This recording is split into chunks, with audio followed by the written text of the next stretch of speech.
The folding chair had a brown vinyl seat split down the middle and a strip of silver tape wrapped around one leg.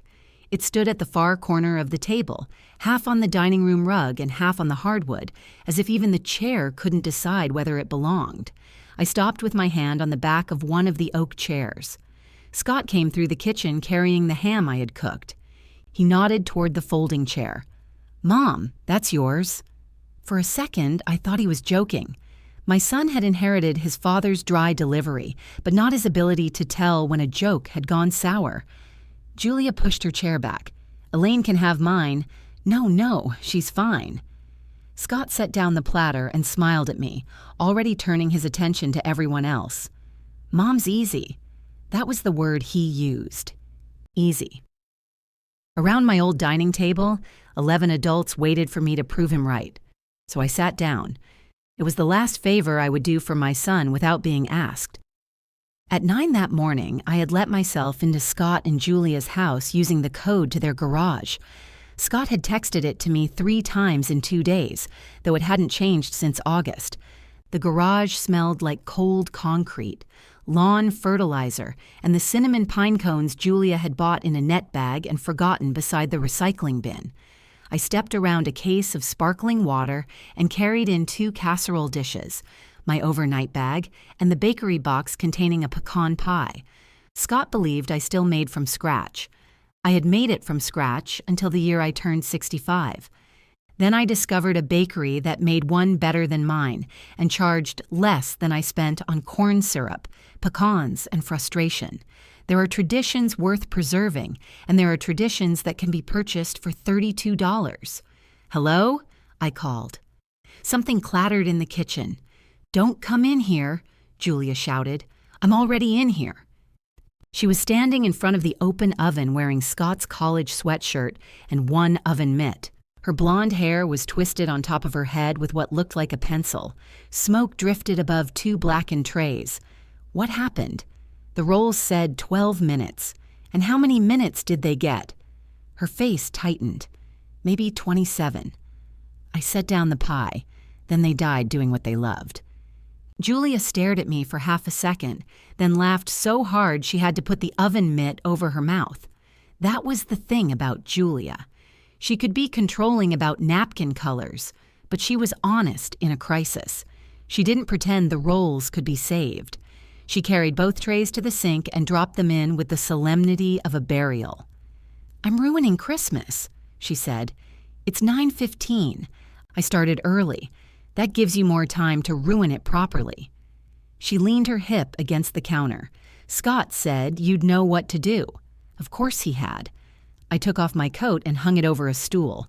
"First, open a window. Second, don't tell your mother. My mother can smell failure. Then light one of those pine cone things. They're not for burning. Everything is for burning if you've had a bad enough morning." Scott appeared in the doorway wearing pajama pants and holding his phone. At 44, he still woke with his dark hair sticking straight up on one side, exactly as he had when he was 9. The resemblance caught me at inconvenient times. There she is. He kissed my cheek, then lifted the lid from one casserole. "Is this the sweet potato thing?" "It was when I left home." "You're the best. You haven't tasted it." "Doesn't matter. You showed up." He said that warmly, as if showing up were a talent I possessed rather than a habit he depended on. Julia opened the window above the sink.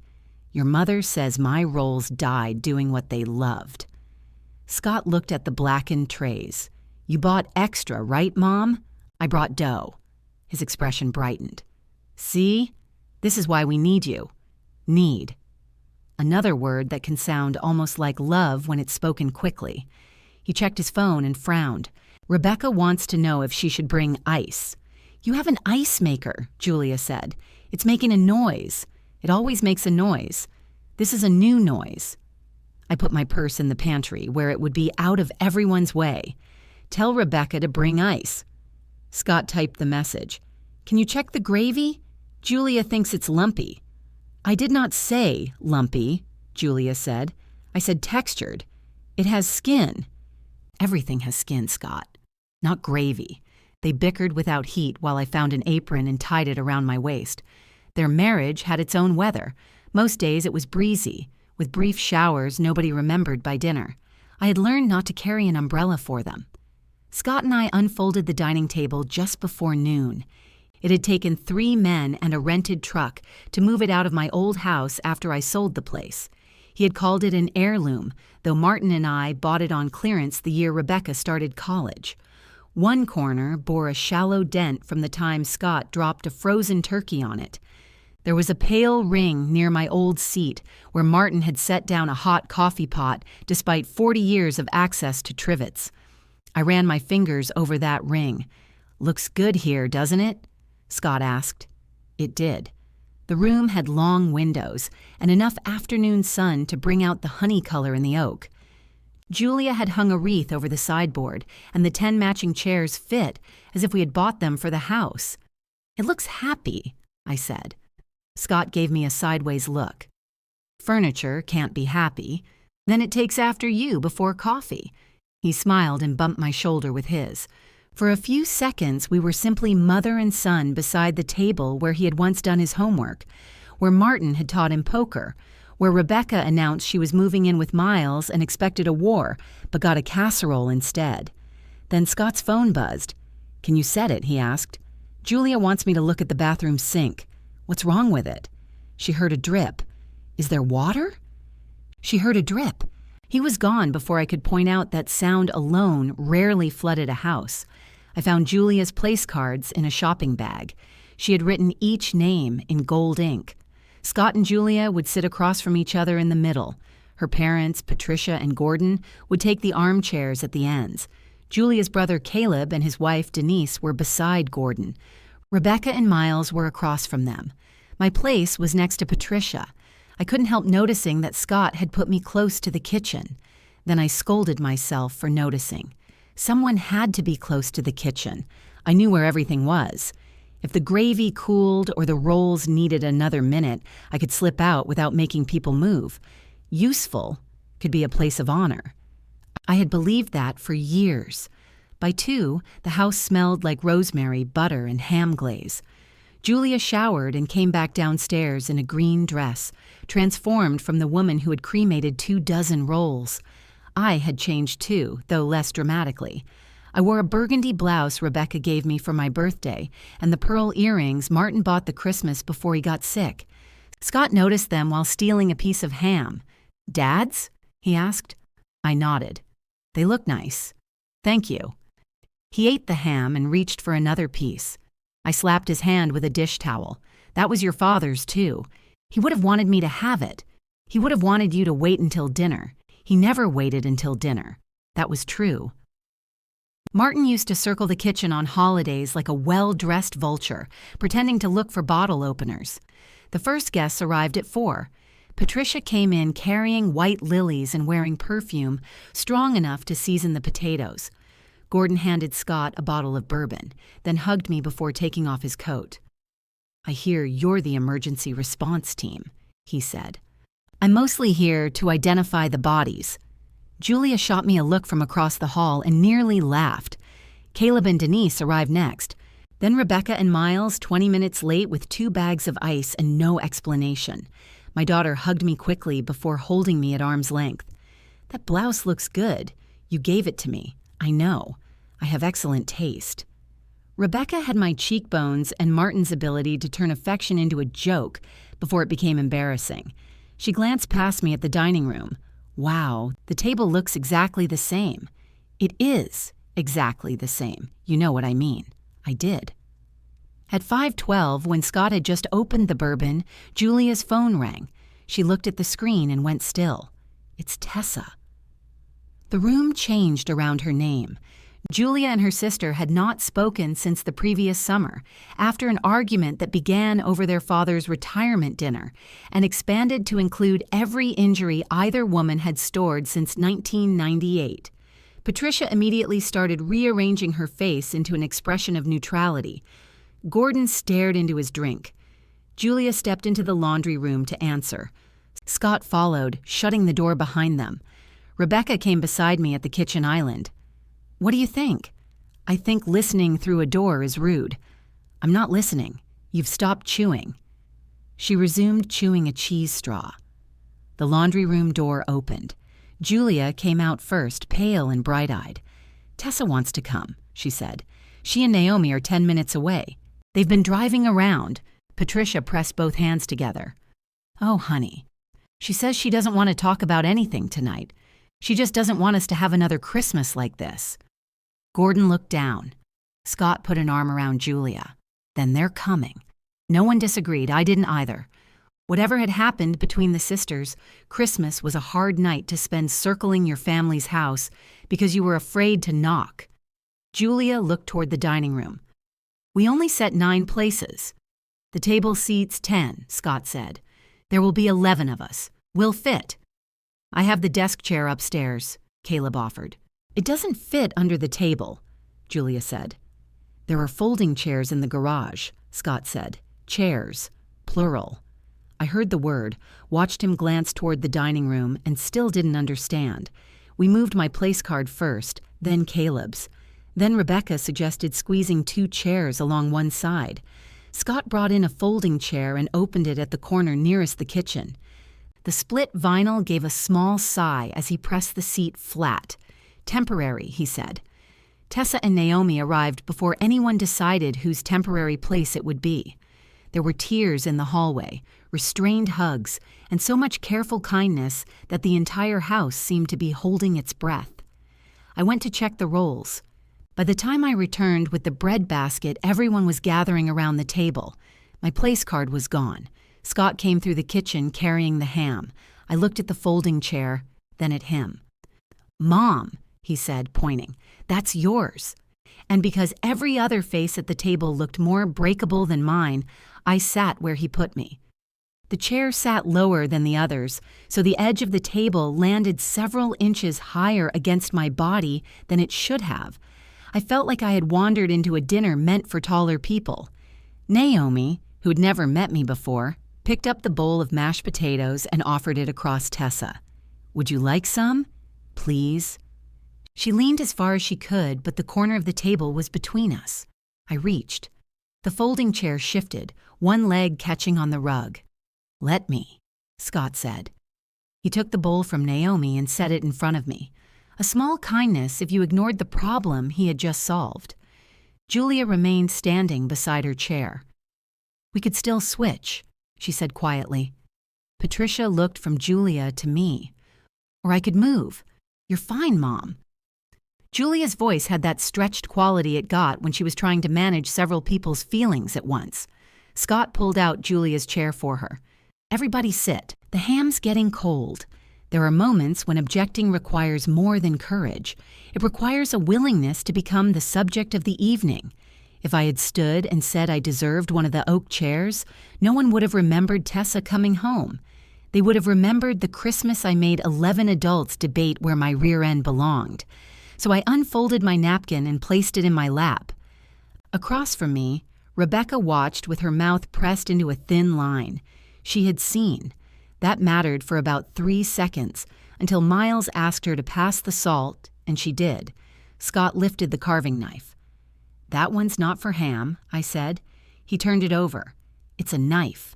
It's the wrong knife. Julia closed her eyes briefly. I pointed toward the sideboard. Bottom drawer. The long one with the dark handle. Gordon stood. I'll get it. You're a guest, I said. I've been a guest for 6 Christmases. I'm ready for a promotion. He found the knife and carried it back, testing its weight in his hand. Martin had bought it after watching a cooking program and deciding our entire marriage had been limited by inadequate cutlery. For the first month, he sharpened it every Sunday. After that, it lived in a drawer and emerged twice a year, like an honored but slightly dangerous relative. Gordon held it out to Scott. You do it, Scott said. You're already standing. So Gordon took the armchair at the head of my old table and carved the ham with my dead husband's knife, while I sat on a broken folding chair near the kitchen door. No single part of that sentence was unforgivable. Together, the pieces had weight. Tessa cleared her throat. I'm sorry about the last-minute thing. She was speaking to the table, but her eyes settled on Julia. "You don't have to apologize," Julia said. "I know. I still am." Naomi rested a hand on Tessa's wrist. It was a gentle gesture, practiced and private. Tessa wore her hair shorter than the last time I'd seen her, and there were new lines beside her mouth. I wondered how long they had driven around before she called. "We're glad you came," I said. Tessa gave me a grateful look. "Thank you," and I meant it. Her being there was not the injury. The human heart is capable of holding two truths, even when the dining room is short one decent chair. Scott filled everyone's wine glass. When he reached me, he had to lean around Caleb. "Just a little," I said. "You always say that, and you always pour too much. You never finish it anyway." He filled my glass halfway and moved on, pleased with himself for remembering me correctly. Conversation began in careful patches. Gordon talked about replacing the fence along his side yard. Caleb and Miles compared methods for roasting potatoes as if either man had ever roasted one without supervision. Patricia asked Naomi about her physical therapy practice, then looked terrified that asking anything personal might qualify as choosing sides. "Mostly sports injuries and people who ignored pain for 20 years, Naomi said. Gordon raised his glass. "My people." That got a laugh, even from Julia. I helped myself to a slice of ham and tried to cut it. Each time I moved my elbow, it struck the door frame behind me. The table leg prevented me from turning the chair, and the low seat put my wrist at an odd angle. Rebecca noticed. "You want me to cut that?" she asked. "I'm 69, not 6. Her eyebrows rose. "I'm sorry," I said. "The chair and I are having differences." Scott looked down the table. "What's wrong with it?" One leg had begun sinking deeper into the rug. I shifted my weight. "It's uneven. Here." He stretched his foot under the table and pressed his shoe against the metal leg. The wobbling stopped. "There you go," he said. He left his foot braced against my chair while he continued telling Caleb about a leak in the upstairs bathroom. Every time he moved, the chair trembled beneath me. Then his shoe returned and steadied it. He could feel the problem. He just wanted me to stay on it. Julia ate very little. She kept glancing at Tessa, then looking away whenever Tessa caught her. Finally, Tessa put down her fork. "I don't want tonight to be weird." Patricia made a sound that suggested the request had arrived too late. Tessa continued, "I'm not saying we have to fix everything. I just thought maybe we could be in the same room and nobody would die." "The night is young," Caleb said. Denise elbowed him. "What?" "Mom bought lilies." "They're festive," Patricia said. "They're funeral flowers. They are not exclusively funeral flowers." Gordon looked at me. Would Martin have weighed in on this? Martin thought all flowers were an attempt to make him spend money. For the first time that evening, laughter came without caution. I laughed too. It felt good, and then it felt disloyal to my own hurt, which was ridiculous. Pain shouldn't require perfect attendance. Scott raised his wine glass. "To everyone being back where they belong." The sentence landed softly. Nobody else seemed to hear anything wrong with it. Tessa's eyes filled. Julia reached across the table and squeezed her hand. Patricia drank quickly. Gordon nodded as if Scott had said something wise. I looked down at the silver tape wrapped around the chair leg. Naomi turned toward me. "Julia said this table was yours." "It was." "She gave it to us when she downsized," Scott said. I corrected. "What?" "He gave it to you. Your father was still alive when you first asked for it." Scott blinked. "Right, I meant eventually." Martin had promised him the table the year before his diagnosis. By the time I sold the house, the promise felt like something I had made too, though I couldn't remember being consulted. Naomi ran her hand along the edge. "It's beautiful." "It's a family table," Scott said. "It's supposed to have everybody around it." Julia looked at me then. She knew. I saw the knowledge cross her face, followed immediately by the hope that I would not make her do anything with it. I took a drink of wine. The first course of my life as an easy woman lasted another 40 minutes. I passed dishes I could reach and asked other people to pass the ones I couldn't. When the rolls came out, everyone complimented Julia, and she pointed to me. Elaine saved them. I provided dough, I said. The yeast did most of the work. Scott told the story of the burned trays. He did an impression of Julia staring into the oven, adding details he had not witnessed. Everyone laughed. Julia threw a roll at him. He caught it and ate it. It was warm and funny and almost normal. That was another thing no one tells you about being hurt by people you love. They can wound you at 6:15 and make you laugh at 6:40. The laughter doesn't repair anything. It only makes you question whether repair's allowed to be necessary. When dinner ended, chairs scraped back from the table. Mine didn't. If I moved too quickly, the folding leg caught the rug and tipped. "Hold on," Miles said. He stepped behind me and lifted the chair just enough for me to stand. "Thank you, no problem." Scott was already collecting plates. "Mom, can you start the coffee?" he asked. I looked at him. He had 3 dinner plates stacked along one arm and a smear of glaze on his shirt. He looked busy, tired, and entirely certain I would do what he asked. "Julia knows how," I said. Julia froze with the bread basket in her hands. Scott laughed once. "I know she knows how. You make it better. It's coffee." You know what I mean? I did know. That was the problem. I carried my plate into the kitchen, set it beside the sink, and found my place card near the coffee maker. Elaine, written in Julia's neat gold script. A drop of water had smeared the final letter. I picked it up and slipped it into my purse. I don't know why. It wasn't evidence. No one would ever dispute that I had been there. Julia came in behind me.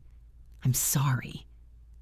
She kept her voice low, although the room behind us was loud with Gordon and Caleb arguing about football. "For what?" Her eyes moved toward the dining room.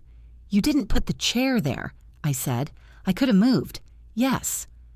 She flinched, and I hated how quickly I wanted to comfort her. "Tessa came at the last second," she said. "Scott was trying to make it work." "He did." "Elaine, your coffee maker has instructions on the front. You'll be fine." I walked to the pantry, took my purse from the shelf, and put on my coat in the hallway. Rebecca appeared with 2 dessert forks in her hand. "Where are you going?" "Home. We haven't had pie. You know where I bought it." Her eyes widened. "Bought? Try not to let that destroy Christmas too." She followed me to the front door. "Mom, I'm tired." "Are you mad?" "Not if I'm just tired." She glanced toward the dining room. The chair was rude. It was such a small sentence. I wanted more from her and knew I had never taught her how to give it. You could have said something. So could you. She looked down at the forks. Scott saw me as I opened the door. "Where are you going?" "Home." He followed me onto the porch without his coat. Colored lights blinked along the railing, brightening and fading across his face. "You can't leave before dessert." "I believe I can." "Is this about the chair? Would that be unreasonable?" "It was one dinner, Mom. Tessa needed to feel welcome. I wanted her to feel welcome." "Then what did you expect me to do?" I looked through the front window at the table. Julia had taken my folding chair away. 10 oak chairs remained, orderly and solid. I expected you not to decide that welcoming her required diminishing me. His expression hardened. "That's not what happened. It is exactly what happened. Nobody thought that. You did." He rubbed both hands over his bare arms. "Come inside. It's freezing. I'm going home." "Fine, but don't turn this into some big thing. You know you're the one person I don't have to worry about." There it was, offered as proof of love. I got into my car and left him standing beneath the blinking lights. The next morning, his message arrived at 8:23. "You disappeared and made it weird." Before I answered, another appeared. "What time are you coming to help clean up?" I read both messages twice. Then I typed, "I'm not coming." 3 dots appeared immediately. "Seriously?" "Yes." The phone rang. I let it ring until the screen went dark. On my refrigerator, the calendar still said I was hosting brunch on New Year's Day. I took it down, uncapped a pen, and drew one clean line through the words. Then I sent a message to the family. "I won't be hosting New Year's brunch this year. Please make your own plans." The replies began before I had set the phone down. Rebecca answered first. "Is this because of the chair?" Miles followed with, "What chair?" Then Scott. "Mom, come on." Julia's reply took longer. "I understand. That one irritated me more than the others. Understanding was an easy gift to send from somebody else's kitchen." My phone rang again. Rebecca. I carried it to the coffee maker, although I hadn't decided whether I wanted coffee. "Hi. What happened after you left?" "I drove home. I mean with Scott." "You were there." "I wasn't on the porch. I filled the reservoir. He told me not to make the chair into a big thing. And now you canceled brunch." "Those are two accurate statements."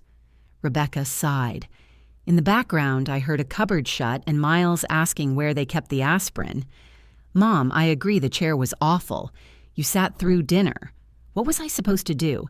Stand up in front of everybody and create a scene?" That was my question, too. Silence. I measured coffee into the filter. "So this is punishment," she said. "No, I don't want to host brunch." "You always host brunch." "I've stopped." You can't stop doing something and then use the fact that you stopped as the reason. That sounded more intelligent in your head, didn't it? "I haven't had coffee." "Neither have I." The machine began coughing hot water into the pot. Rebecca lowered her voice. "Scott's mad." "Then you should call him." "He says you won't answer." I answered his messages. With one word, it was the correct word. You know how he gets when he feels accused. There it was. The family rule dressed as a personality observation. Scott got defensive, so the rest of us were supposed to approach the truth from behind and cover its eyes. "I didn't accuse him," I said. "I said I'm not coming to clean his house." "It's not really his house. Julia's welcome to skip it too." "That's not what I meant." "I know." I poured coffee, added milk, and watched it turn the color of wet sand. Rebecca exhaled. "Do you want me to come over?" The offer surprised me. "No. Are you sure?" "Yes." "Because I can." I said no, Rebecca. "Fine." She sounded relieved enough to tell me I had made the right decision. Before hanging up, she said, "Your presents are still at Scott's. So is my overnight bag.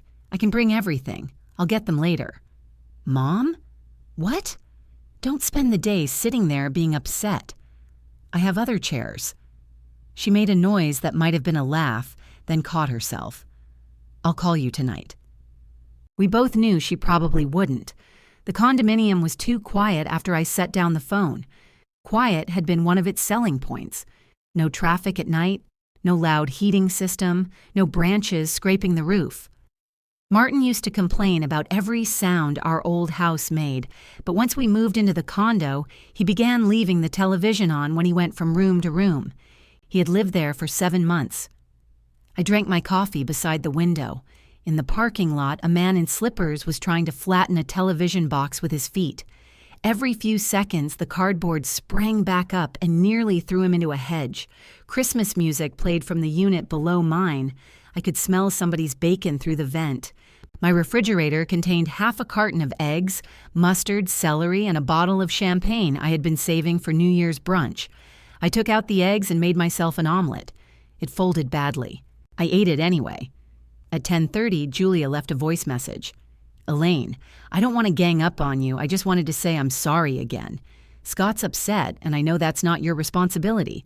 The kitchen is fine, mostly. Please don't worry about any of that. Your bag is upstairs, and we put your presents in it so nothing gets misplaced. Call me when you want us to bring it over." She sounded tired. Not falsely tired. Not strategically tired.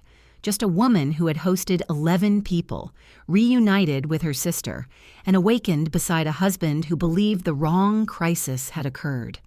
I listened twice. Then I put my phone face down and cleaned my own kitchen.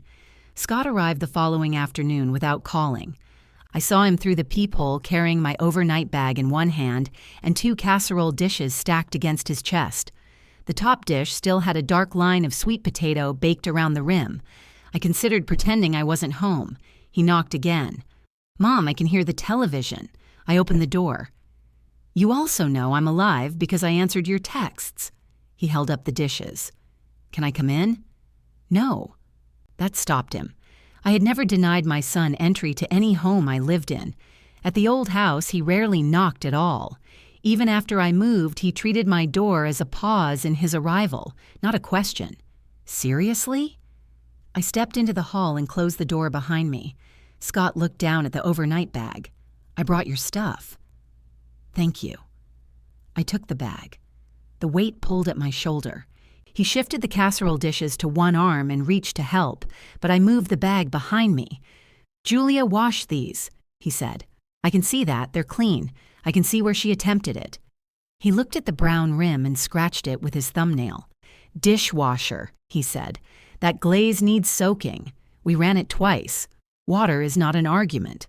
More of it doesn't improve the result. His mouth twitched. For one dangerous second, we were about to laugh. Then he remembered he was angry. You canceled brunch without talking to anyone. I sent a message. That's not talking. You texted me to come clean your house. I said help. You said, what time are you coming to help clean up? There was no question about whether I was coming, because you always do. I know. A door opened down the hall. Mr. Vincent from 4B stepped out holding a bag of trash. He glanced at us, nodded too brightly, and walked toward the elevator. Scott waited until the elevator doors closed. So what? Now you're going to hold every word against me? No. I'm going to start paying attention to some of them. He set the dishes on the carpet and folded his arms. I told you I was sorry. No, you didn't. I said the chair wasn't meant to insult you. That isn't an apology. That's a description of your intentions. I was trying to make everybody fit. Everybody did fit. You know what I mean? Yes. You mean everybody whose comfort mattered. His jaw tightened. Tessa hadn't spoken to Julia in 1.5 years. She was ready to walk back out that door. Then you could have sat in the folding chair. I was carving. Gordon carved. I was hosting. So was Julia. She offered me her chair. He glanced toward the elevator, though Mr. Vincent was long gone. I made a bad call. You made an easy call. What does that mean? It means you put the person least likely to object in the place nobody else would accept. He rubbed the back of his neck. Martin used to do that when a conversation turned in a direction he didn't like. The difference was that Martin usually came back 10 minutes later, prepared to admit he had been an idiot. Scott tended to come back with supporting documents. It was one meal, he said. Then let it be one meal. But you canceled New Year's. I don't want to host it. You keep saying that like it explains something. It explains everything. We already bought food. For a brunch at my home? He hesitated. How much did you buy? Bacon. Orange juice. Some fruit. And what were you bringing? I just told you. No. You told me what you bought. Who was cooking it? He looked offended. We all help. Who makes the eggs? You do. The French toast? You do that the night before. The potatoes? Rebecca usually cuts them. And who cooks them? He looked at the dishes on the floor. Who sets up the coffee, chills the juice, moves the furniture, buys the flowers, and cleans after everybody leaves? We clean. You carry trash to the dumpster while I wash everything. Fine. I didn't realize you hated it. That hurt more than I expected. I didn't hate it. Then why are we doing this? Because I loved it, I thought. Because I had loved feeding them so much that nobody, including me, had noticed when it became an obligation. I don't know yet, I said. For the first time, the anger left his face. He looked at me as if I had stepped away from a familiar landmark and he couldn't judge the distance. Are you okay? The question was quiet and genuine. I almost opened the door. I will be. Mom, I need a few days. He looked at the closed door behind me. What am I supposed to tell everybody about brunch? Tell them you're not hosting. That makes me sound like a jerk. No, it makes you sound honest. I bent to pick up the casserole dishes. He got there first, then stood holding them, uncertain whether handing them to me counted as helping or being dismissed. Finally, he passed them over one at a time. Julia feels terrible, he said. I know. She offered to switch. I know. She didn't want you in that chair, but she let me stay there. His eyes hardened again. Now you're blaming her? No.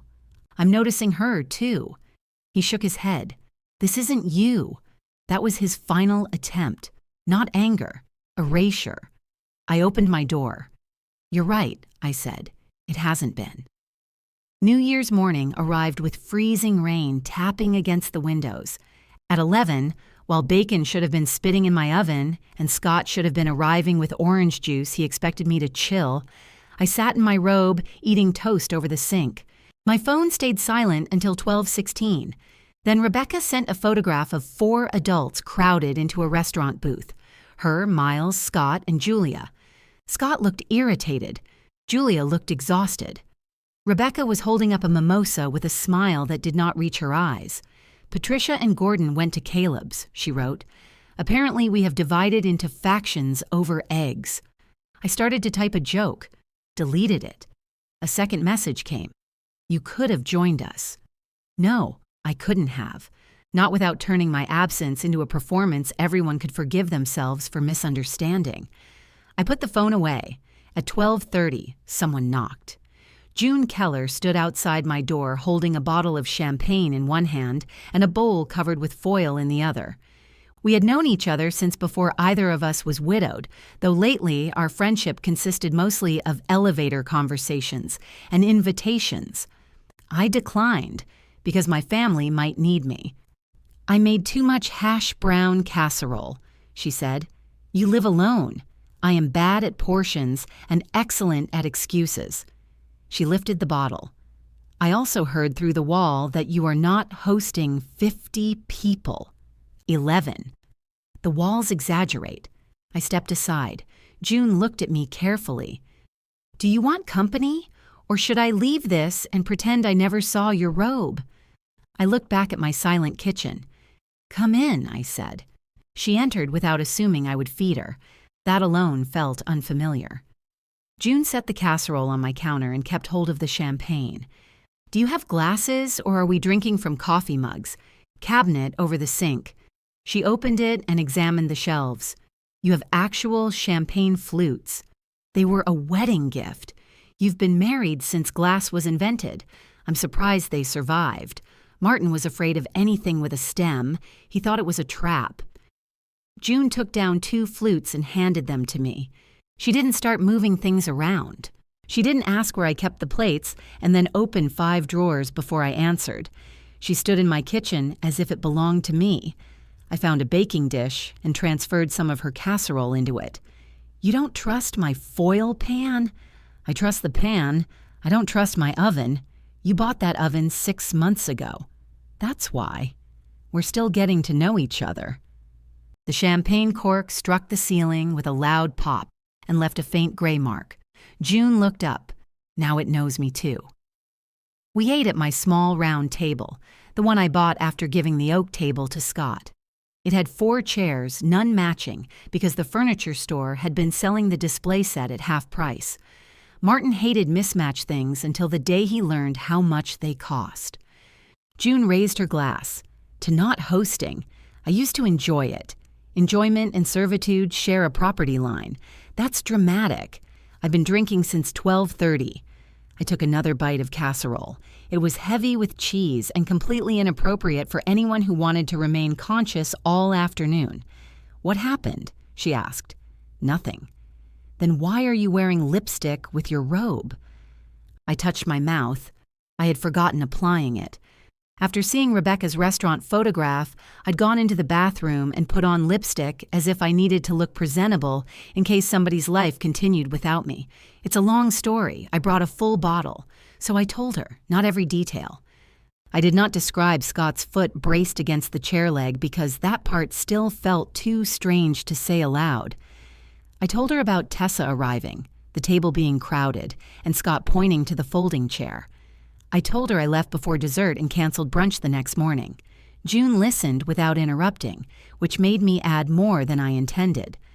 When I finished, she refilled both glasses. You stayed for dinner?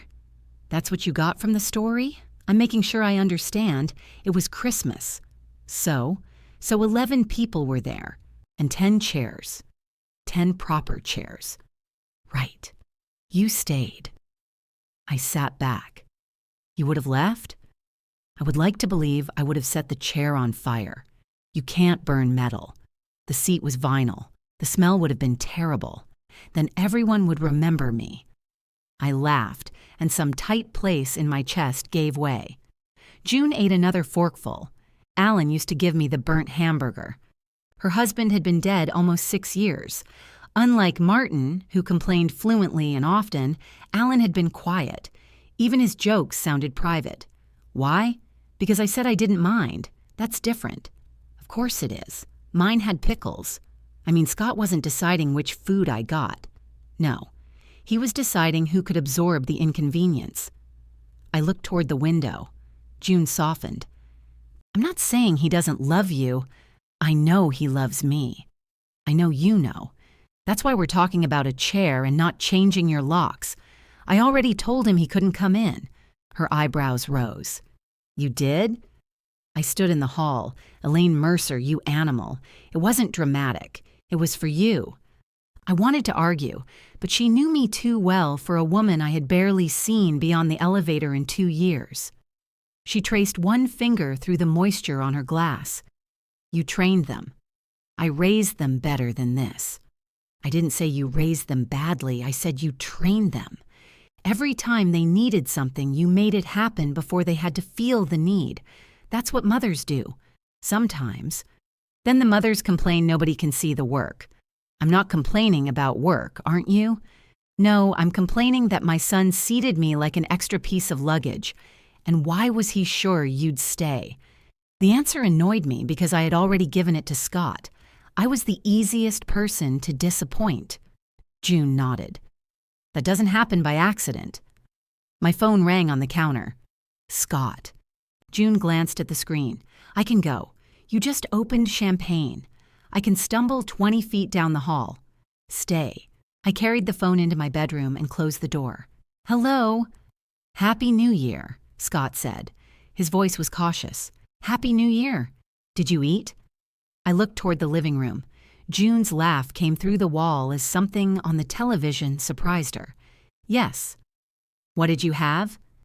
Hash brown casserole. A pause. You made casserole? June brought it. June from your building? The same June who has lived here every time you visited. I know who she is. You asked. I was clarifying. I sat on the edge of the bed. How was the restaurant? Rebecca sent you the picture? Yes, it was crowded. They lost our reservation. Miles sent his eggs back twice. And your daughter had 3 mimosas. That sounds like brunch. It wasn't the same. I closed my eyes. He had found the sentence most likely to make me feel guilty and delivered it as tenderness. I didn't know whether he understood that. I wasn't sure I had understood it until then. What are we doing Sunday? He asked. We aren't doing anything. We always have dinner the first Sunday after New Year's. You're welcome to make plans. You're not cooking? No. For how long? I don't know. Another pause. Fine, he said. Come here. To your house? Yes. 6 o'clock. The invitation sounded less like an invitation than a challenge. What are you making? Food. That narrows it down. Do you want to come or not? Yes. His surprise traveled through the phone. Okay, good. Come early if you want. I'll come at 6. Mom, you said 6. He started to say something, stopped, then told me he would see me. Sunday. When I returned to the living room, June had found a televised parade and turned off the sound. How bad? She asked. He invited me to dinner. Do you have to bring a chair? I threw a napkin at her. She stayed until 4. Before leaving, she invited me to supper in the building's lounge Thursday evening. 4 or 5 people met twice a month, each bringing something small. I told her I would check my calendar. Your calendar is on the refrigerator, she said. I saw it when you got the champagne. You were snooping. It says nothing on Thursday. I could still have plans. Do you? No. Then bring yourself. What are you serving? Food. That's what Scott said. Mine will be edible. I told her I would think about it. By Thursday afternoon, I had made lemon bars. June took one look at the covered pan in my hands and said, You failed the assignment. You said people bring something. I told you to bring yourself. I'm included. The lounge held 2 floral sofas, a gas fireplace, and a television no one knew how to turn off. Besides June, there were 3 people I recognized from the mailroom: Marianne Cho from the 2nd floor, Sal Ortega from across the courtyard, and Arthur Bell, who wore bow ties with sweaters and said it helped people lower their expectations. They had soup, grocery store bread, olives, and a wedge of cheese still wrapped in plastic. No centerpiece, no place cards. No one apologized for anything. I kept trying to help. I fetched spoons nobody needed, folded discarded napkins, and carried bowls toward the small kitchen until Marianne took one from my hands. "You're a guest," she said. "I can still carry a bowl. You've carried 6. Sit."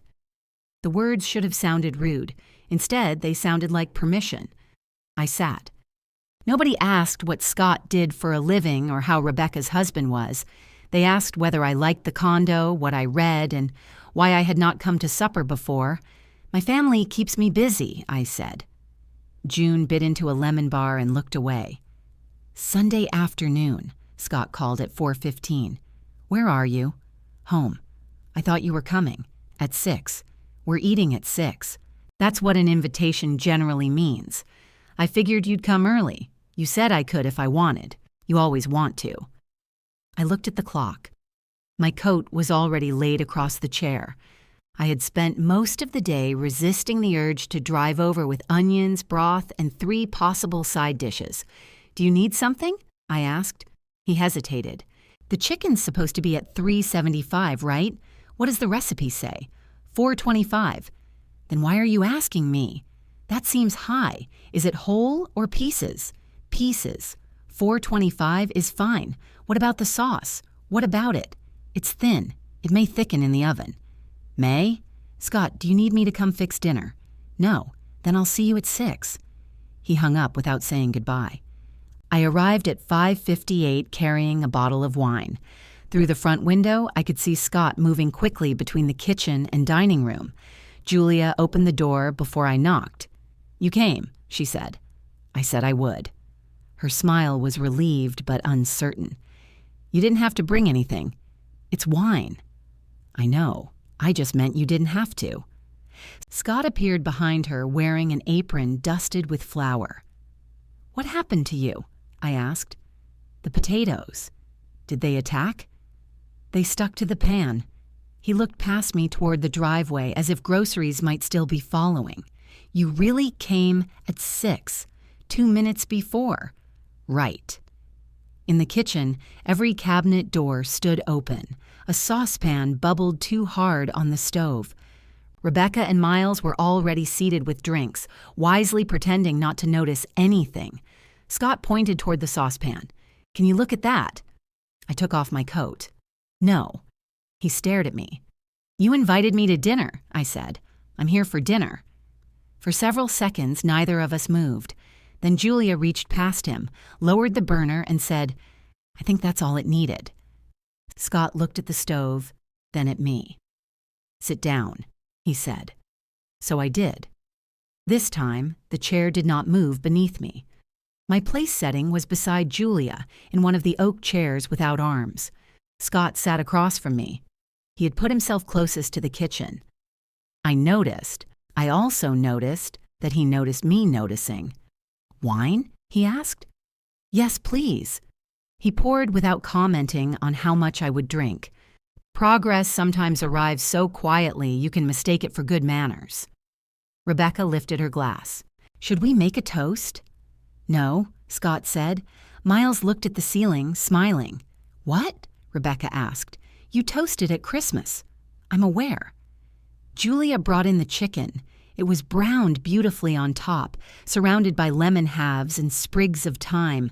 Scott followed with a bowl of green beans. He had somehow gotten flour on the back of his pants. "That looks wonderful," I said. He gave me a suspicious look as if compliments were another weapon I had recently acquired. "Wait until you taste it."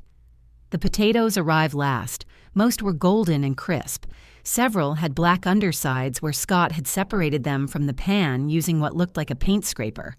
Miles took one and examined it. "Rustic."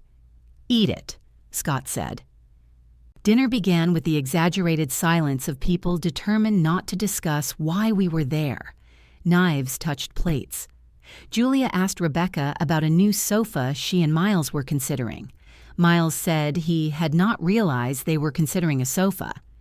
"We've discussed it," Rebecca said. "You showed me a photograph while I was watching basketball. That was the opening phase of the discussion. I said it looked expensive. Feedback was noted." Scott looked at me.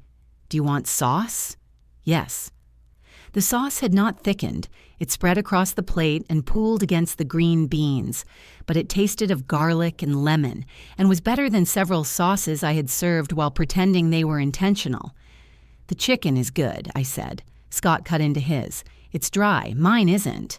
"Julia's is." Julia chewed and swallowed. "Mine is chicken." "What does that mean?" "It means I'm eating it." "Is it dry?" "A little." He put down his fork. I knew 425 was too high. "The temperature wasn't the problem," I said before I could stop myself. His eyes met mine. "What was?" "The breasts and thighs cook at different rates, so I should have taken some out earlier." "Yes." He waited, perhaps expecting me to add that I would show him next time. I ate a green bean. Rebecca poured herself more wine. "This is fun." "No one asked you," Scott said. "I'm trying to support family dinner. You could support it by eating." "I am eating." Miles is the one hiding potatoes in his napkin. Miles opened his hand. "One potato." I dropped it. "You picked it up and put it in your napkin. Where would you like me to put a floor potato?" For a moment, even Scott laughed. The tension loosened, not disappeared. Loosened. We talked about the leak in the upstairs bathroom, which turned out to be condensation from a pipe. Julia told us Patricia had spent New Year's Day criticizing the seasoning at Caleb's house while insisting she was grateful not to be involved in anyone's disagreement. Rebecca described their restaurant brunch and performed an unkind but accurate imitation of the waiter, explaining that a reservation was only a request. Scott listened while eating the driest pieces of chicken himself. That was also him. He would take the burned portion without announcing it, drive across town to change a light bulb I could have changed myself, then expect me to surrender an entire day because he asked in the right tone. People are rarely selfish in every direction. When the plates were nearly empty, Julia leaned back. "That was really good," she told him. "The potatoes were a disaster. They were potatoes." "Nobody died. Caleb says you can boil them first. Caleb thought lilies were an attempted funeral." Scott looked at me. "Do you boil them?" "Sometimes." "For how long?" "Until the edges soften." "How long is that?" "It depends on the size. This is why people hate recipes from mothers. Nothing has a number. I didn't give you a recipe. You're proving my point." "No, you're proving mine." His smile faded. Rebecca cleared her throat. "Dessert?" "I bought a cake," Julia said. Scott looked offended. "You said you'd make something. I made the executive decision that dinner was enough." She stood and carried her plate toward the kitchen. I picked up mine and followed. At the counter, I set it beside the sink. Scott came in behind us carrying 3 more. "The dishwasher's empty," he said. Julia opened it. I returned to the dining room for my wine. Rebecca remained at the table. "Are we helping?" "You can," I said. "I'm asking what you're doing." Finishing my wine. She glanced toward the kitchen. "This is weird." "I agree. You always clean." "I know. You helped clear your plate. I'm not morally opposed to touching dishes." She leaned closer. "So where's the line?" "I don't know yet." That answer disappointed her. Everyone wanted a rule they could examine for loopholes. Scott returned and heard the last part. "The line is wherever she can make sure we notice it," he said. I set down my glass. Julia appeared behind him. "Scott." "What?" "She came here to watch me struggle. I came because you invited me. You knew I needed help. You said you didn't. Because I shouldn't have to beg my own mother to tell me how to cook chicken." The room went still. His face changed as soon as he heard himself. He looked younger when ashamed, which made resisting him harder. "You shouldn't have to beg," I said. "You should have to ask." I did ask. "You asked what temperature to use." I answered. You knew what I meant. Yes, I knew you wanted me to come early, finish dinner, and let you say you hosted. That's unfair. Is it inaccurate? He looked toward Julia. She folded her arms. You told me she'd come by 4. You did? I asked. Scott's shoulders dropped. I assumed. Based on what? Based on every other dinner we've had for the last 20 years. That was true enough to silence me. Julia turned to him. She came at 6 because we invited her at 6. Leave it alone. He stared at his wife. She did not look away. I finished my wine, carried the glass to the counter, and rinsed it. Scott gave a short, humorless laugh. So you'll wash one glass, it was mine. Congratulations, point made. I'm not making a point. What would you call all this? Changing what I do. Because of a chair. Because of why you put me in it. Rebecca stood. Maybe we should all go. No, Julia said. We're having cake. She took the cake from the refrigerator with enough force to rattle the bottles in the door. Nobody left. We ate chocolate cake in the same strained arrangement. Scott said very little. I praised the cake, and Julia told me which grocery store sold it. Miles asked for seconds. Rebecca took a thin slice, then stole bites from his. When I put on my coat, Scott stayed in the kitchen. Julia walked me to the door. Thank you for coming, she said. Thank you for dinner. I mean it. So do I. She glanced behind her. He does too. He can tell me. I know. The porch was slick with old snow. I had nearly reached my car when the front door opened. Scott came outside in the same flour-dusted apron. Mom. I turned. He shoved his hands into the apron pockets. I don't want every dinner to be like this. Neither do I. Then what am I supposed to do? Stop treating my boundary like a performance you can wait out. I apologized. You said you made a bad call. That means I'm sorry. Not always. He stared at me. You know, I've done things for you. I know. After Dad died, who came over every weekend? Who found this condo? Who drove you to the eye doctor? Who fixed that cabinet you kept pretending wasn't falling off the wall? You did. I never made you beg. No. And I thanked you. That's not the point. What is the point? That families help each other. I looked through the front window. Julia was clearing plates. Rebecca stood beside her, talking. Miles had the trash bag in one hand and a piece of cake in the other. Helping isn't the problem, I said. Deciding I'll help before asking me is. You're separating words that mean the same thing. They only mean the same thing to the person receiving the help. He rubbed the back of his neck. I opened my car door. Good night, Scott. So that's it? For tonight. He stepped back, frustrated. You've changed. I got into the car and closed the door before answering.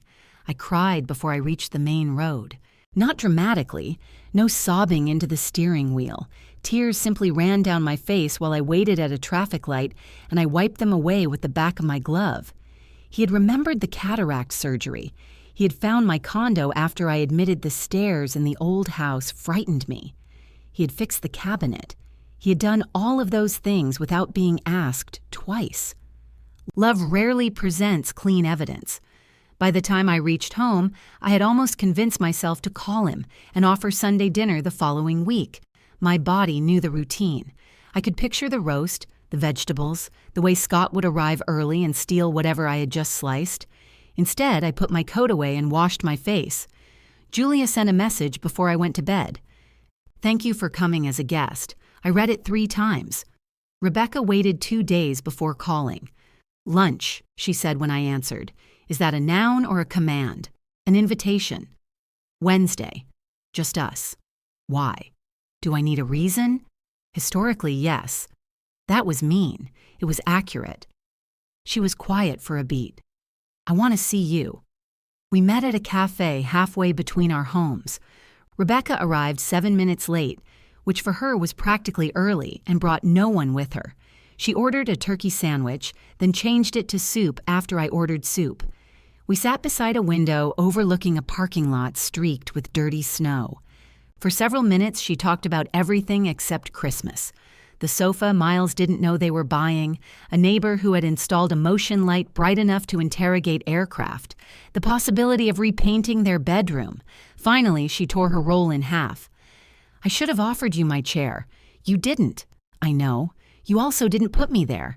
That doesn't make me feel better. It isn't supposed to." She looked at me. "You don't have to punish me too. Having lunch with you is punishment? You know what I mean? I'm starting to dislike that sentence." "I'm trying, Mom." I buttered my roll.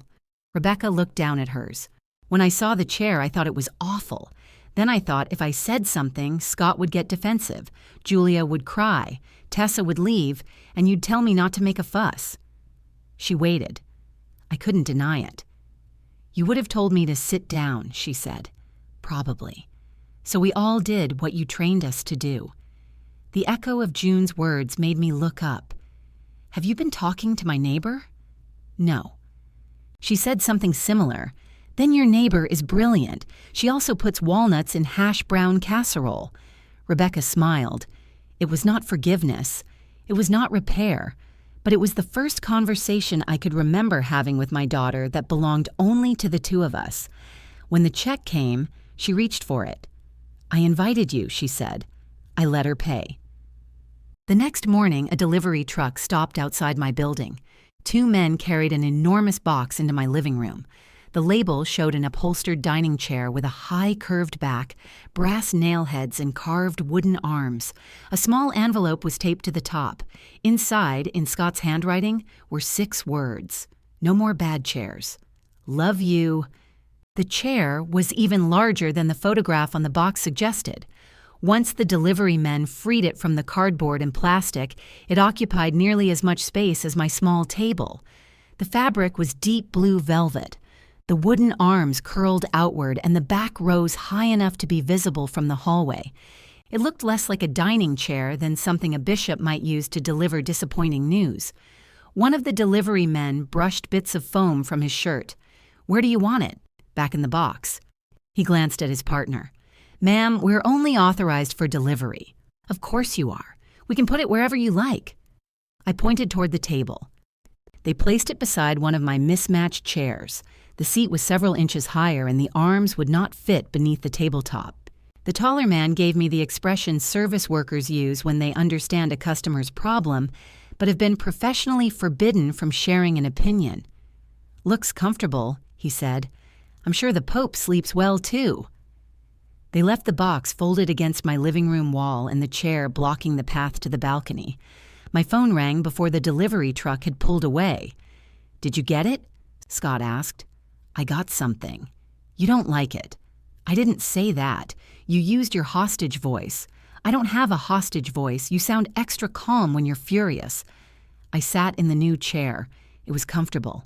My feet barely touched the floor. What am I supposed to do with it? "Sit in it." "Where?" "At your table." "It doesn't fit. It's a dining chair. It's a throne with legs." I measured. "You measured what?" "The height of your table." "Did you measure the arms?" Silence. I looked at the curved wooden arm trapped against the tabletop. "The arms are decorative," he said. "They are also physical. You can move it back a little. Then I won't reach my plate." He exhaled into the phone. "Fine. Put it somewhere else." "Scott." "What?" "I don't want this chair." Another silence, heavier than the first. It was expensive. I'm sure it was. "I picked it because it has support. You said that folding chair hurt your back. I said it was uneven." "Same difference." "No, it isn't." "Why does everything have to be exactly the right word now?" "Because you keep using the wrong words to avoid the right subject."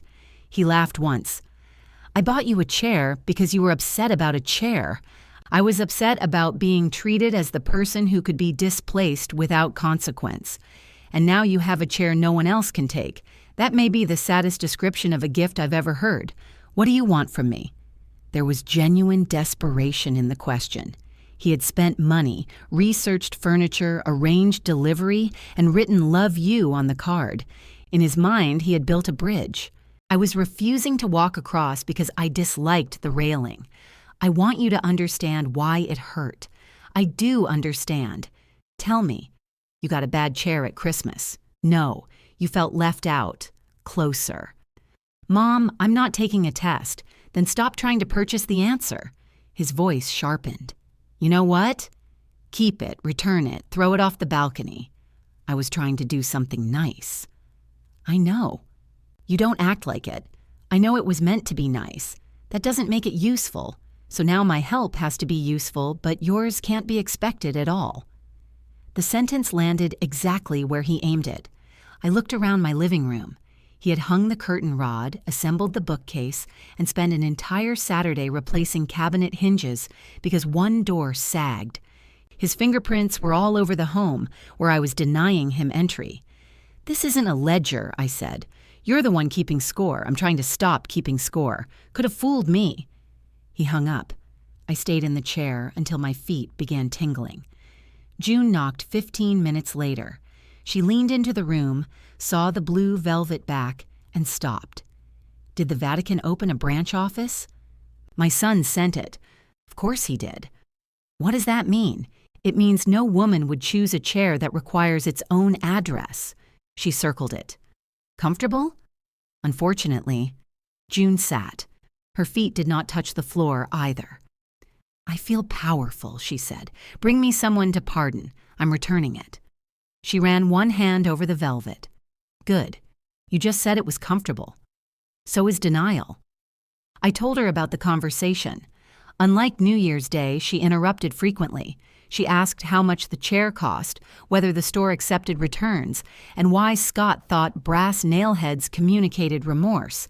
He doesn't think he's communicating remorse, I said. He thinks he solved the chair. You did raise an engineer. He manages regional supply contracts. Same disease, nicer shoes. I called the furniture company. Because Scott had placed the order, they needed his authorization to schedule a pickup. He told me to return it. Did he tell us? The woman asked. No. Then he did not tell you in the way that matters to our returns department. I gave her my number and asked her to contact him. The chair remained in my living room for 6 days. I walked around it every morning. June sat in it twice more, once while drinking tea and once while pretending to hold court over a dispute involving our building's recycling bins. Scott did not call. The family message thread went quiet except for a photograph Rebecca sent of the new sofa she had ordered, without Miles fully understanding he had agreed to it. Julia reacted with a heart. Scott reacted with a thumbs up. I reacted with nothing, then worried that nothing looked pointed. I added a heart 20 minutes later, which probably looked more pointed. At supper in the lounge, Arthur asked whether I played cards. I said not seriously. There is no other way, he told me. Marianne taught me a game that required bidding, a partner, and the ability to remember rules explained while Sal argued with them. I was terrible. Nobody asked me to serve anything. When I returned to my condo, the blue chair waited in the dark like an accusation. The return was finally authorized on Tuesday morning. Julia arrived that afternoon. She called from downstairs instead of appearing at my door. I'm in the lobby, she said. Can I come up? Yes. Are you sure? I know what yes means. She laughed softly. Right. Sorry. When she stepped off the elevator, she carried nothing. No flowers, no bakery box, no casserole dish with a crusted rim. I appreciated the empty hands. Inside, she looked at the chair. It's worse than the picture. You saw the picture? Scott showed me 4 options. That was the least enormous. You advised him on this? I told him not to buy any of them. I took down 2 coffee mugs. He said you picked the color. I said you wore blue sometimes. That's not the same thing. I know. I'm learning that words mean things in this family. She sat at the table. I took one of the ordinary chairs. Scott doesn't know I'm here, she said. I won't help you hide it. I'm going to tell him. Then why didn't you? Because if I told him before, he would think I was coming to negotiate. Aren't you? No. I waited. She turned the mug slowly between both hands. I wanted to apologize without adding a request. You already apologized. I apologized in the kitchen while hoping you'd say it was fine and make coffee. That was accurate enough to hurt. Julia looked at the blue chair. On Christmas, when Tessa called, I stopped thinking about anyone else. I wanted her to come inside. I wanted my parents to see us together. I wanted the dinner to be perfect, and once she said she was coming, I was terrified one wrong thing would send her away. I understood that. You shouldn't have had to pay for it. No, Scott said you wouldn't care. There it was. I'd heard him call me easy. I had heard him say I was the one person he didn't have to worry about. This was still different. What exactly did he say? Julia looked down. I said we should use the folding chair for one of us. He said, Mom likes being useful. She won't care. My coffee had gone cold between my hands. Did you believe him? No. The answer came quickly. Then she corrected herself. I wanted to. That was the first thing she said that made me trust her. Tessa was already at the door, she continued. My mother was crying. Scott was carrying the ham, and you were in the kitchen saving everything like you always do. I told myself you'd understand. I did understand. I know. That made it easier. Neither of us spoke. Outside, the afternoon light reflected off the snow and filled the room with a brightness that showed every mark on the table. Julia's eyes had begun to shine, but she did not cry. Scott shouldn't have done it. No. But I could have moved. Yes. You're not going to make this easier for me, are you? I think that's how we got here. She nodded. I got up to warm our coffee. At the counter, I could feel her watching me. I don't want you making him the only villain, I said. I'm not. You called me early to cook. You let me set the table. You watched me clean up everyone else's panic. I know. You thanked me constantly. I meant it. I know. Gratitude is not the same as consideration. She rubbed both hands over her face. I don't know how to fix this. I'm not asking you to. What are you asking? I'm not sure. She accepted that more easily than Scott had. At the door, she hesitated. Would you have coffee with me again? Why? Because I like you. I almost said she had an odd way of showing it. The line would have been easy and deserved. I let it pass. Yes, I said, but not so we can discuss Scott. Agreed. She hugged me, lightly enough that I could have stepped away. After she left, I sat at my small table and looked at the blue chair. Scott had not called to tell me the return was authorized. He had simply done it. The company collected it the next morning. When the men carried it away, my living room looked larger. It also looked emptier than I wanted it to. I moved one of the mismatched chairs into the space the blue one had occupied, then moved it back to the table because the arrangement looked ridiculous. For the rest of the morning, I found reasons to walk through the living room. Nothing blocked me. Nothing had to be sidestepped. I should have felt relieved. Instead, I kept seeing Scott's handwriting on the card. Love you. He had not been lying. That was what made the silence between us so difficult to defend. He called Julia while she was driving home from my condominium. I knew because she sent me a message that evening. I told him I came to see you. He's angry, but not at you. I replied, that last part won't last. She sent back a laughing face, then apologized for the laughing face. Scott did not contact me for 18 days. I counted because not counting would have required more discipline than I possessed. I woke each morning and checked my phone before getting out of bed. Every unfamiliar car in the parking lot made me glance through the window. When the elevator opened outside my unit, I listened for his footsteps. Pride and longing make unpleasant roommates. Pride says, let him come to you. Longing keeps the porch light on. Rebecca called every few days, but she never mentioned Scott unless I did. Our second lunch lasted nearly 2 hours. At the third, she told me she had decided against the expensive sofa because Miles sat on the floor model and made a noise like a man falling through ice. He hated it? He said it was fine. What did the noise mean? That we would be divorced within 6 months if I bought it. I smiled. You're learning his language. I've always known his language. I was hoping to change the dialect. She told me things she had apparently been saving for years, that she worried she had become boring, that she and Miles could discuss home repairs for 40 minutes and finish without either knowing how the other felt, that she resented Scott for being treated like the family decision-maker even when his decisions were terrible. "Do you think I did that?" I asked. "You and Dad both did. I don't remember appointing him." "You didn't. You just called him first." I looked down at my soup. Whenever the house needed something after Martin became ill, I called Scott. When I needed advice about selling, I called Scott. When holiday plans changed, I told Scott and expected him to tell his sister. "I thought you didn't want to be bothered," I said. Rebecca tore a piece from her roll. "You never asked. It is uncomfortable to discover that your grievance has roots growing in both directions." I called her first the following week. She answered by saying, "Are you all right?" I called to talk. "I know.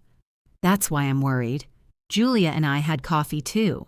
She chose a place near my condominium and arrived before I did. We did not discuss Scott for the first 20 minutes, though his absence sat between us like a third cup. I learned that Julia hated lilies and had never told Patricia because her mother considered flower preferences a measure of character. She learned I had once taken a ceramics class and produced a bowl Martin used to hold screws. "Was it supposed to hold screws?" she asked. "It was supposed to hold soup. The bottom was porous. So it strained the soup? It improved it by removing all the soup." She laughed, then covered her mouth as if laughter needed permission with me now. When Scott's name finally came up, it was because the server had the same dark hair. "He thinks I'm choosing sides," Julia said. "Are you?" "I'm choosing mine." "That sounds like a side." "It probably is." She stirred her coffee. "He said you returned the chair to punish him. I returned it because it was the size of a refrigerator. I told him that." "Thank you." He said I didn't understand the gesture. "Did he explain the gesture?" "No. He said if he had to explain it, there was no point." "That's convenient." Julia smiled without humor. "You have more in common than either of you wants to admit. I did not send him furniture. No, you cook food he doesn't ask for and become upset when he expects it." The words were gentle. They still struck. I set down my cup. Julia's face tightened. "I'm sorry." "No. You're right. I wasn't trying to, I know." She waited while I looked through the window at cars sliding past on wet pavement. "I taught him that food appeared when I loved him," I said. "Then I got angry when he stopped seeing the difference." Julia reached for her cup but did not touch me. I appreciated that too. The family message thread became active again when Scott wrote, "What are we doing for Rebecca's birthday?" Normally, I would have answered before the question mark had settled. I would have suggested 3 dates, checked everyone's schedule, called a restaurant, ordered a cake, and pretended the candles had found their own way into my purse. I typed, "Ask Rebecca what she wants." Scott replied, "She said she doesn't care." Rebecca immediately wrote, "I said I don't want to plan it myself." I smiled despite myself. Scott asked, "Restaurant?" Rebecca, "Fine." Scott, "Which one?" Rebecca, "I'm not planning it myself." Miles contributed a photograph of a sofa cushion with no explanation. After several minutes, Scott named an Italian restaurant Rebecca liked. She approved. He made a reservation for 6 and announced the time. No one asked me to confirm anything. I bought Rebecca a scarf and a novel she had mentioned at lunch. At the last moment, habit carried me to the bakery counter. "Can I order a birthday cake for Saturday?" I asked. The clerk handed me a binder of designs. I opened it. I could already picture the cake arriving at the table, Rebecca's face brightening, Scott looking relieved. No one would know he had forgotten because I had remembered for him. I closed the binder. "I'm sorry," I said. "I changed my mind." The clerk shrugged. "Happens all the time." It did not happen all the time to me. At the restaurant, Scott was the last to arrive. He came through the door 9 minutes late, kissed Rebecca's cheek, and handed her a gift bag with tissue paper still attached to the price sticker. "Traffic," he said. "You live closer than anyone," Rebecca replied. "Traffic can happen close to things." Julia sat beside me. Miles took the end chair. Scott slid into the empty place across from Rebecca and picked up the menu. "Did you order?" "We waited," she said. "You didn't have to." Yes, we did, Miles said. It's how birthdays work. Dinner was pleasant until the plates were cleared. Then the server asked whether we wanted dessert menus. Scott looked at me. It was brief, a reflex. His eyes moved toward my hands, the floor beside my chair, the empty space where a bakery box should have been. I looked back. What? Rebecca asked. Nothing, Scott said. The server passed out menus. Rebecca opened hers slowly. There's no cake? Scott's expression changed. I thought Mom was handling it. No one asked me, I said. We always have cake. Yes. You always get it? Yes. Rebecca looked between us. This is my birthday. I know, I said, and neither of you got a cake because you're teaching each other a lesson. I bought you a gift. That is not an answer. Scott leaned back. I planned the dinner. You made an online reservation. You said you didn't want to plan it. I didn't. I wanted somebody else to care enough to plan it. I did. You arrived late with a gift card. It's not a gift card. Rebecca pulled the tissue paper aside. Inside the bag was a boxed set of scented candles. Julia closed her eyes. I like candles, Rebecca said, in a tone indicating she had never liked candles and might never forgive wax. You said you wanted the house to smell better, Scott said. I said the paint smelled. It's the same category of problem. Miles pressed his lips together. Rebecca turned to me. You knew he'd forget. I suspected. And you let him. She shouldn't have to cover for me, Scott said. No, but this isn't about you. I'm the one you're yelling at. I'm yelling at both of you. The server returned and saw 6 adults staring at one another. Should I give you another minute? Do you have cake? Miles asked. We have chocolate torte.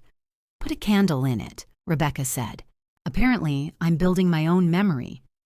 After the server left, I reached across the table. I'm sorry.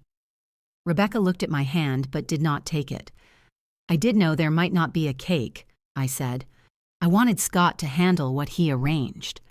I didn't think enough about what that would feel like to you. That's all I wanted one of you to say. Scott's face reddened. I said I planned dinner. No, Julia said quietly. You defended planning dinner. He turned toward her. Whose side are you on? Stop asking women that when they tell you something you don't like. Miles studied his water glass with great interest. The torte arrived with one candle stuck off-center. We sang. Rebecca laughed halfway through because the situation had become too miserable to survive without humor. She shared the torte with Miles and ordered another for the rest of us. Outside the restaurant, Scott caught my arm. You enjoyed that, he said. I pulled away. No. You sat there and watched me fail. I sat there and let you be responsible. At Rebecca's expense. That part was a mistake, so you admit it. Yes. The admission took some of the fight out of him. He looked through the window at his sister, who was showing Julia the scarf I had given her. You knew about the cake, he said. So did you. I forgot. I know. You never forget. That doesn't mean I'm responsible for what you forget. His face closed again. You're tearing this family apart to prove you matter. I already mattered. Then why wasn't that enough? Because none of you behaved as if I did, I wanted to say. Instead, I looked at my son standing under the restaurant's bright red awning, angry and hurt and still waiting for me to repair the evening. I'm trying to find out who we are when I stop doing all the work, I said. And if you don't like the answer, I don't know. He walked away. June was awake when I got home. Light showed beneath her door, and music played softly inside. I knocked before I could change my mind. She opened wearing a silk robe and holding a train brochure. Savannah in April, she said. 4 nights. I need an answer tomorrow. Normally, I would have checked Scott's schedule, Rebecca's schedule, Easter, the supper calendar, and 3 weather websites. I looked at the picture of the train curving through green countryside. Yes, I said. June blinked. You didn't even ask the price. I'll ask before I pay. That's alarmingly spontaneous for you. I'm practicing. I carried the brochure home. Scott had sent one message. Rebecca says you apologized. I typed, "I did." His reply came a minute later. "Must be nice to be forgiven."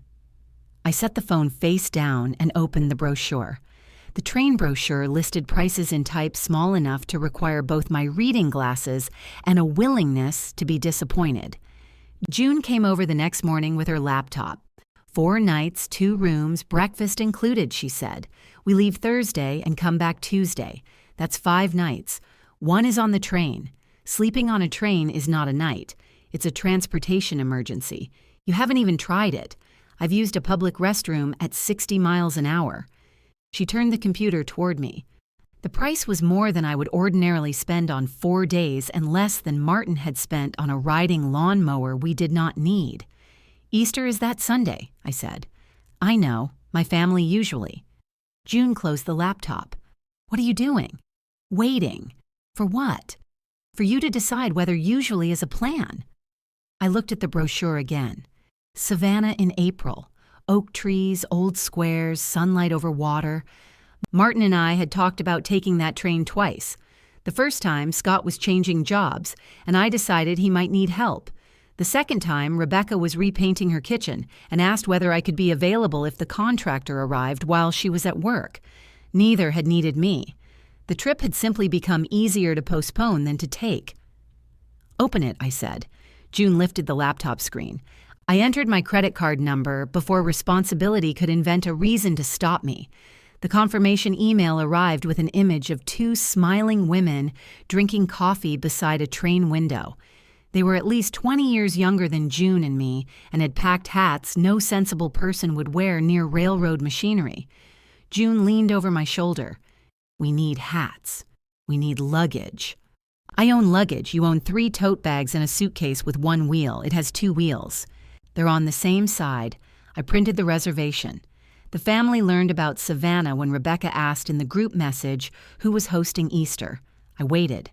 Scott wrote, "Mom?" I replied, "I'll be away." 3 dots appeared, vanished, and reappeared. Away where? Savannah. Rebecca sent 3 exclamation marks followed by, "With who?" "June."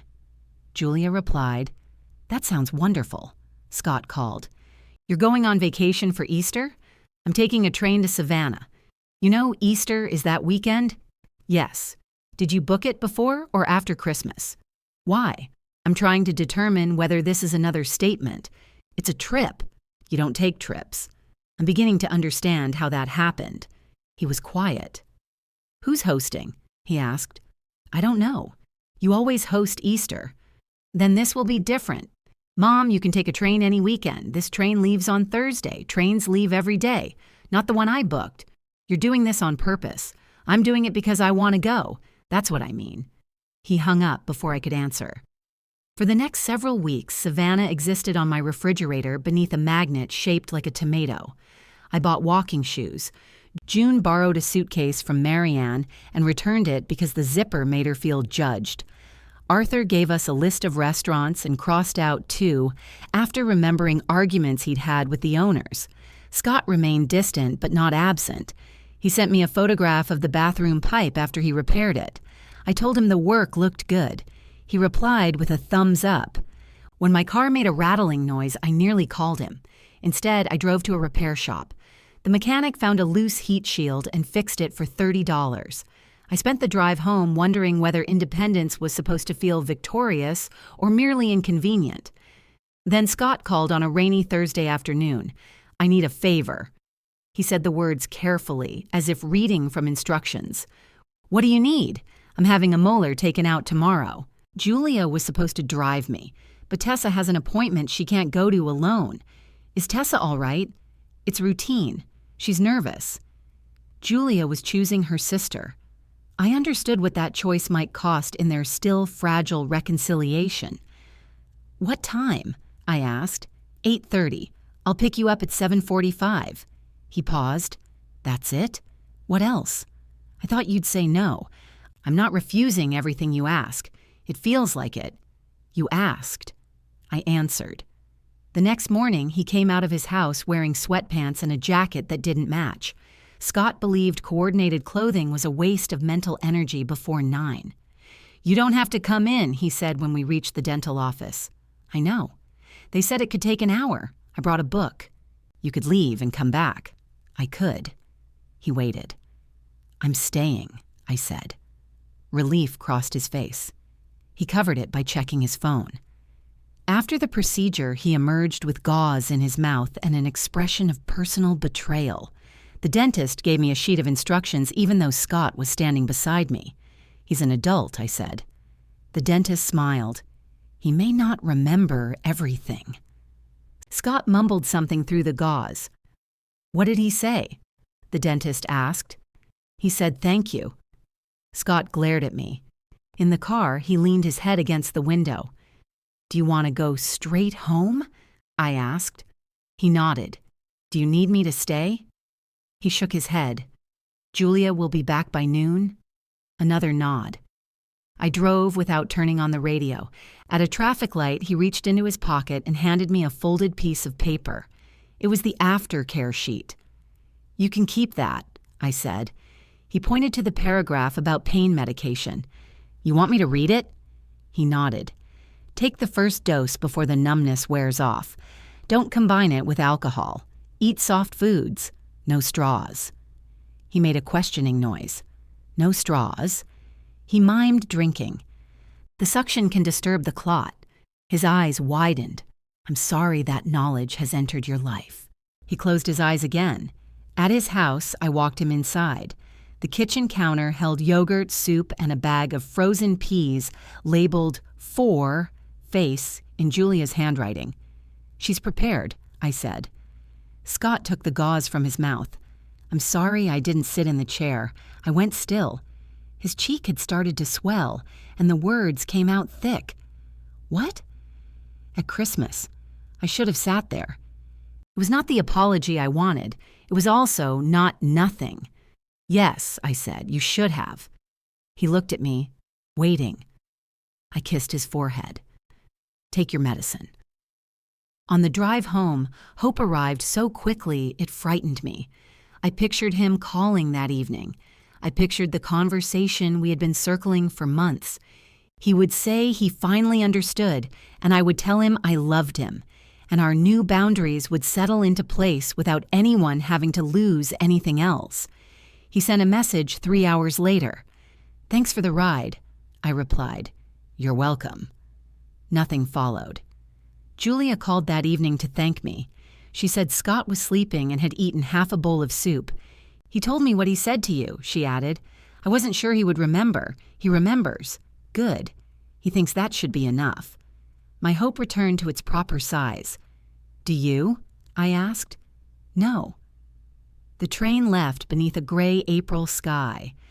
June and I sat facing each other with our bags wedged above us and enough snacks to survive a border closure. "You packed sandwiches?" she asked. I made 4. "We're on a train, not crossing the prairie. You packed crackers. Crackers are entertainment."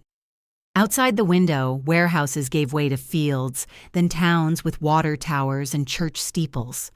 I watched the landscape unspool without needing me to arrange it. Our sleeping rooms were narrow. June called hers a vertical coffin and spent 10 minutes trying to decide where her left knee belonged. Dinner came on plastic trays. The coffee was terrible. I slept in fragments and woke each time the train changed speed. I loved it. Savannah was warm and green, every square crowded with flowers. June bought a hat from a street vendor despite my warnings and nearly lost it to the river within an hour.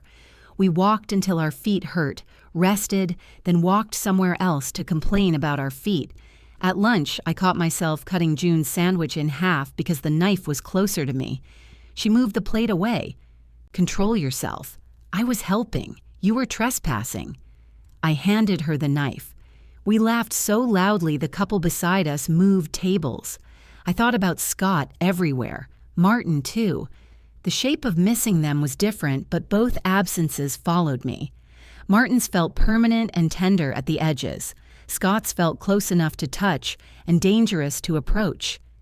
Easter morning, June went to a service in a small church near the hotel. I walked alone to the river. I bought coffee, sat on a bench, and watched cargo ships move through the brown water with impossible quiet. My phone filled with messages. Patricia sent a photograph of lilies. Caleb wrote, "Here we go again." Julia wished everyone a happy Easter. Tessa replied with a heart. Rebecca asked whether dinner was still at 6, and Scott told her 5:30 because the ham had gone into the oven early. No one asked where the serving platters were. No one asked me how long to cook anything. At 5:48, Rebecca sent a photograph. They were gathered around the oak table. Scott and Julia, Rebecca and Miles, Patricia and Gordon, Caleb and Denise, Tessa and Naomi. 10 adults in 10 matching chairs. The ham sat in the center. Julia's rolls were browned, not burned. Scott held up a carving knife while everyone looked toward the camera. The caption said, "We survived without any floor potatoes." I enlarged the photograph. Scott looked tired, but he was smiling. Julia had one arm behind Tessa's chair. Patricia's lilies stood on the sideboard. Every place was filled. June returned to the hotel room carrying her hat. She saw my face. "What is it?" I handed her the phone. She studied the picture, then looked at me. "They had a nice dinner," I said. "It looks like they did." I counted the chairs again, though I already knew the number. "Everybody fits," I said. June sat beside me on the edge of the hotel bed. "Isn't that what you wanted?" she asked. "What? For them to do it themselves. I wanted them to notice what I did. They probably did. They don't look like people suffering from the realization. Would it help if Scott had burned the house down? A small oven fire might have been validating. She handed back my phone. "You didn't stop cooking, so they would starve." "I know. Do you?" I enlarged the photograph again. Tessa's face was partly hidden behind Naomi, but she looked happy. Rebecca was laughing. Even Miles had managed to look at the camera instead of a person outside the frame. There was no obvious absence at the table, no empty place, no gap where I had been. "I thought it would look different without me," I said. June took off her hat. "It does to you. That's not the same." No, she did not tell me I was being ridiculous. That made it harder to dismiss the feeling. "I don't want them to fail," I said. "You wanted them to miss you. Yes, they may. They look complete." June smoothed the bent brim of her hat against her knee. A photograph is a rude place to look for loneliness. My phone buzzed. Scott had sent me a private message. "Hope you're having a good trip. We saved you pie." I read it twice. "He saved me pie," I told June. "That monster. Don't." "I'm trying to adjust the mood." I took a photograph through the hotel window. The river was visible between 2 buildings, bright beneath the evening sky. I sent it to Scott. "Beautiful," he wrote. I almost asked whether he meant the view or the trip. Instead, I wrote, "It is." The next morning, June and I ate breakfast at a crowded counter where a waitress called everyone sweetheart and poured coffee as if she had personal concerns about dehydration. I ordered something I would never make at home because it involved 3 kinds of cheese before 9. We spent our last day walking through squares shaded by live oaks. I bought a small jar of peach preserves for Scott, a packet of flower seeds for Julia, a scarf for Rebecca, and a jar of mustard for Miles because he had once spent an entire Sunday dinner explaining mustard to people who already understood it. June watched me arrange the purchases on the hotel bed. "I thought this trip was about you." "It is. You bought 4 gifts." I saw 4 things I wanted to give. Wanted or felt obligated. I can tell the difference. Can you? I picked up the mustard. Nobody is obligated to buy artisanal mustard. Fair. The return train was delayed 3 hours. June played cards with a couple from Ohio while I sat by the window and watched rain slide diagonally across the glass. I had messages from Julia asking about the trip, from Rebecca requesting photographs, and from Arthur reminding us that Thursday's card game had been moved to Marianne's unit because the lounge fireplace was making a clicking sound.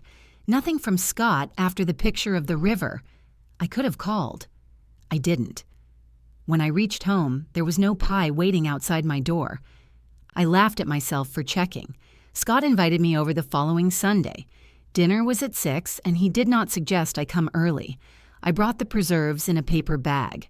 "What's this?" he asked. "A gift." He lifted the jar. "I thought we weren't doing favors. It isn't a favor. You bought something and gave it to me. That's not the definition of a favor. What's the difference?" I wanted to. His expression shifted. "You didn't want to make Christmas dinner?" I wanted to make Christmas dinner. I didn't want to be treated as if my wanting had nothing to do with it. He read the label on the jar. "Peach? You like peach?" "I do. I know." The answer seemed to touch him before he could defend himself. He led me into the dining room. Only Scott, Julia, and I were eating. A slice of pecan pie sat covered on the sideboard. "You really saved it," I said. "I said I did. It's been over a week. It's frozen." "Good." The three of us ate baked pasta Julia had made.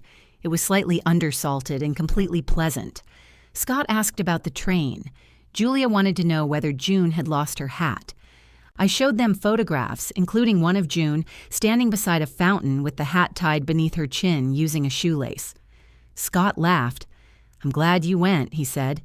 It was the first generous thing he had said about the trip. "Thank you." He took another bite. Easter was a lot. Julia looked at him. "What?" he said. "It was. You told everyone it was easy," she said. "It was easy compared to surgery. You made ham. I coordinated. You sent me 6 messages while I was in the grocery store. Coordination requires communication." I smiled into my water. Scott pointed his fork at me. "She made 2 kinds of potatoes." Julia said, "Your mother always made 3. "There are 3 kinds? Mashed, roasted, and sweet." He looked genuinely offended. "Sweet potatoes are not potatoes. That's why they need their own dish." He turned to me. "You did all 3, usually. And rolls?" "Yes." "Why?" "Because your father liked mashed, you liked roasted, and Rebecca liked sweet. What did you like?" The question caught me. "I don't know." Scott put down his fork. Julia looked from him to me, but said nothing. After dinner, he brought out the pie.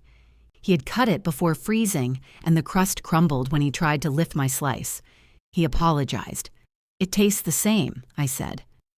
He sat across from me while Julia loaded the dishwasher. "The Easter picture bothered you," he said.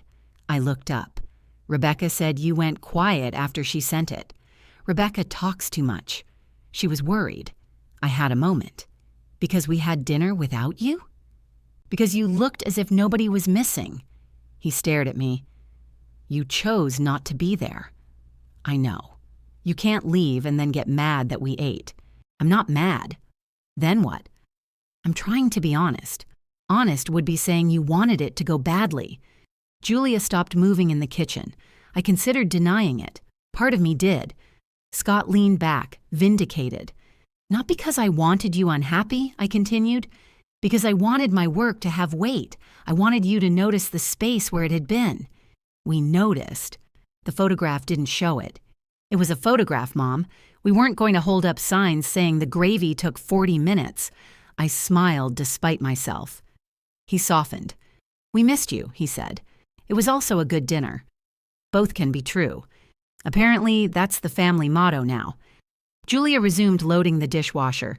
When I left, Scott gave me the frozen remains of the pie in a plastic container. I carried it home without feeling used. Summer entered gradually. The snow disappeared from the edges of parking lots. The building's courtyard filled with metal chairs, and Sal began grilling food on Thursday evenings with an enthusiasm unsupported by skill. My world did not transform. It widened by inches. I played cards badly and improved. I had coffee with Julia often enough that we stopped treating each meeting as a diplomatic event.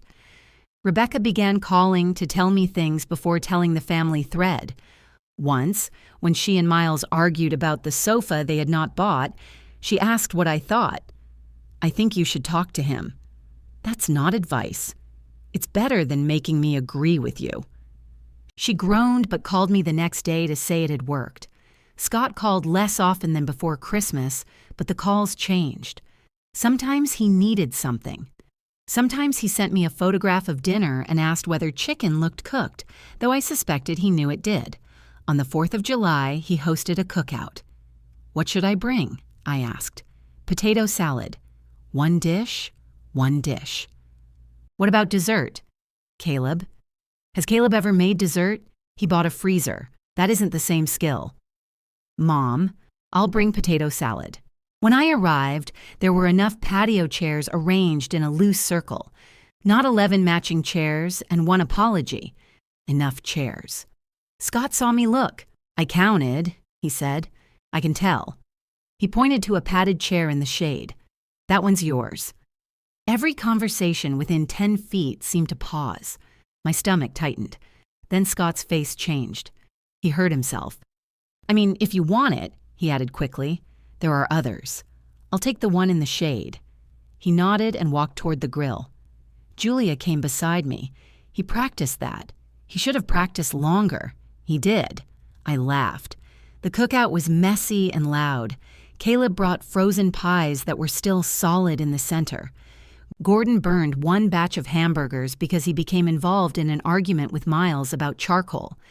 Tessa and Julia disappeared into the kitchen together, then returned without either having cried. After dinner, I carried an empty bowl inside. Scott stood at the sink scraping the grill pan. "I can dry," I said.